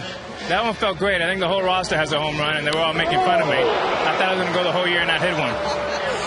Did it feel like a long time, 42 at-bats, or does the team winning temper all of that and you just say it'll come? It doesn't matter. It really doesn't matter. I mean, we know what we can do. The goal is to win games, and you try to do anything you can to contribute to wins, and that's all that matters. We saw a rain-interrupted masterpiece from CC yesterday. That seemed to be about as good as AJ's been as well. How'd you like what you saw from AJ today? I mean, CC, Pettit, and today AJ was outstanding. He threw the ball really well, and him and Georgie had a good rhythm going, and he was dominant. Everyone's so happy around here these days, aren't they, Alex? Well, I think winning helps. It does. Alex, thank you very much. Michael, back to you. Well, thank you, Kimberly, and thank you to Alex as well. So Alex Rodriguez, with his first home run, also moves him into sole possession of 8th place on the all-time home run list. He moved past Mark McGuire. So Alex getting some love from the catcher Jorge Posada. We'll make sense of it when we come back in a moment.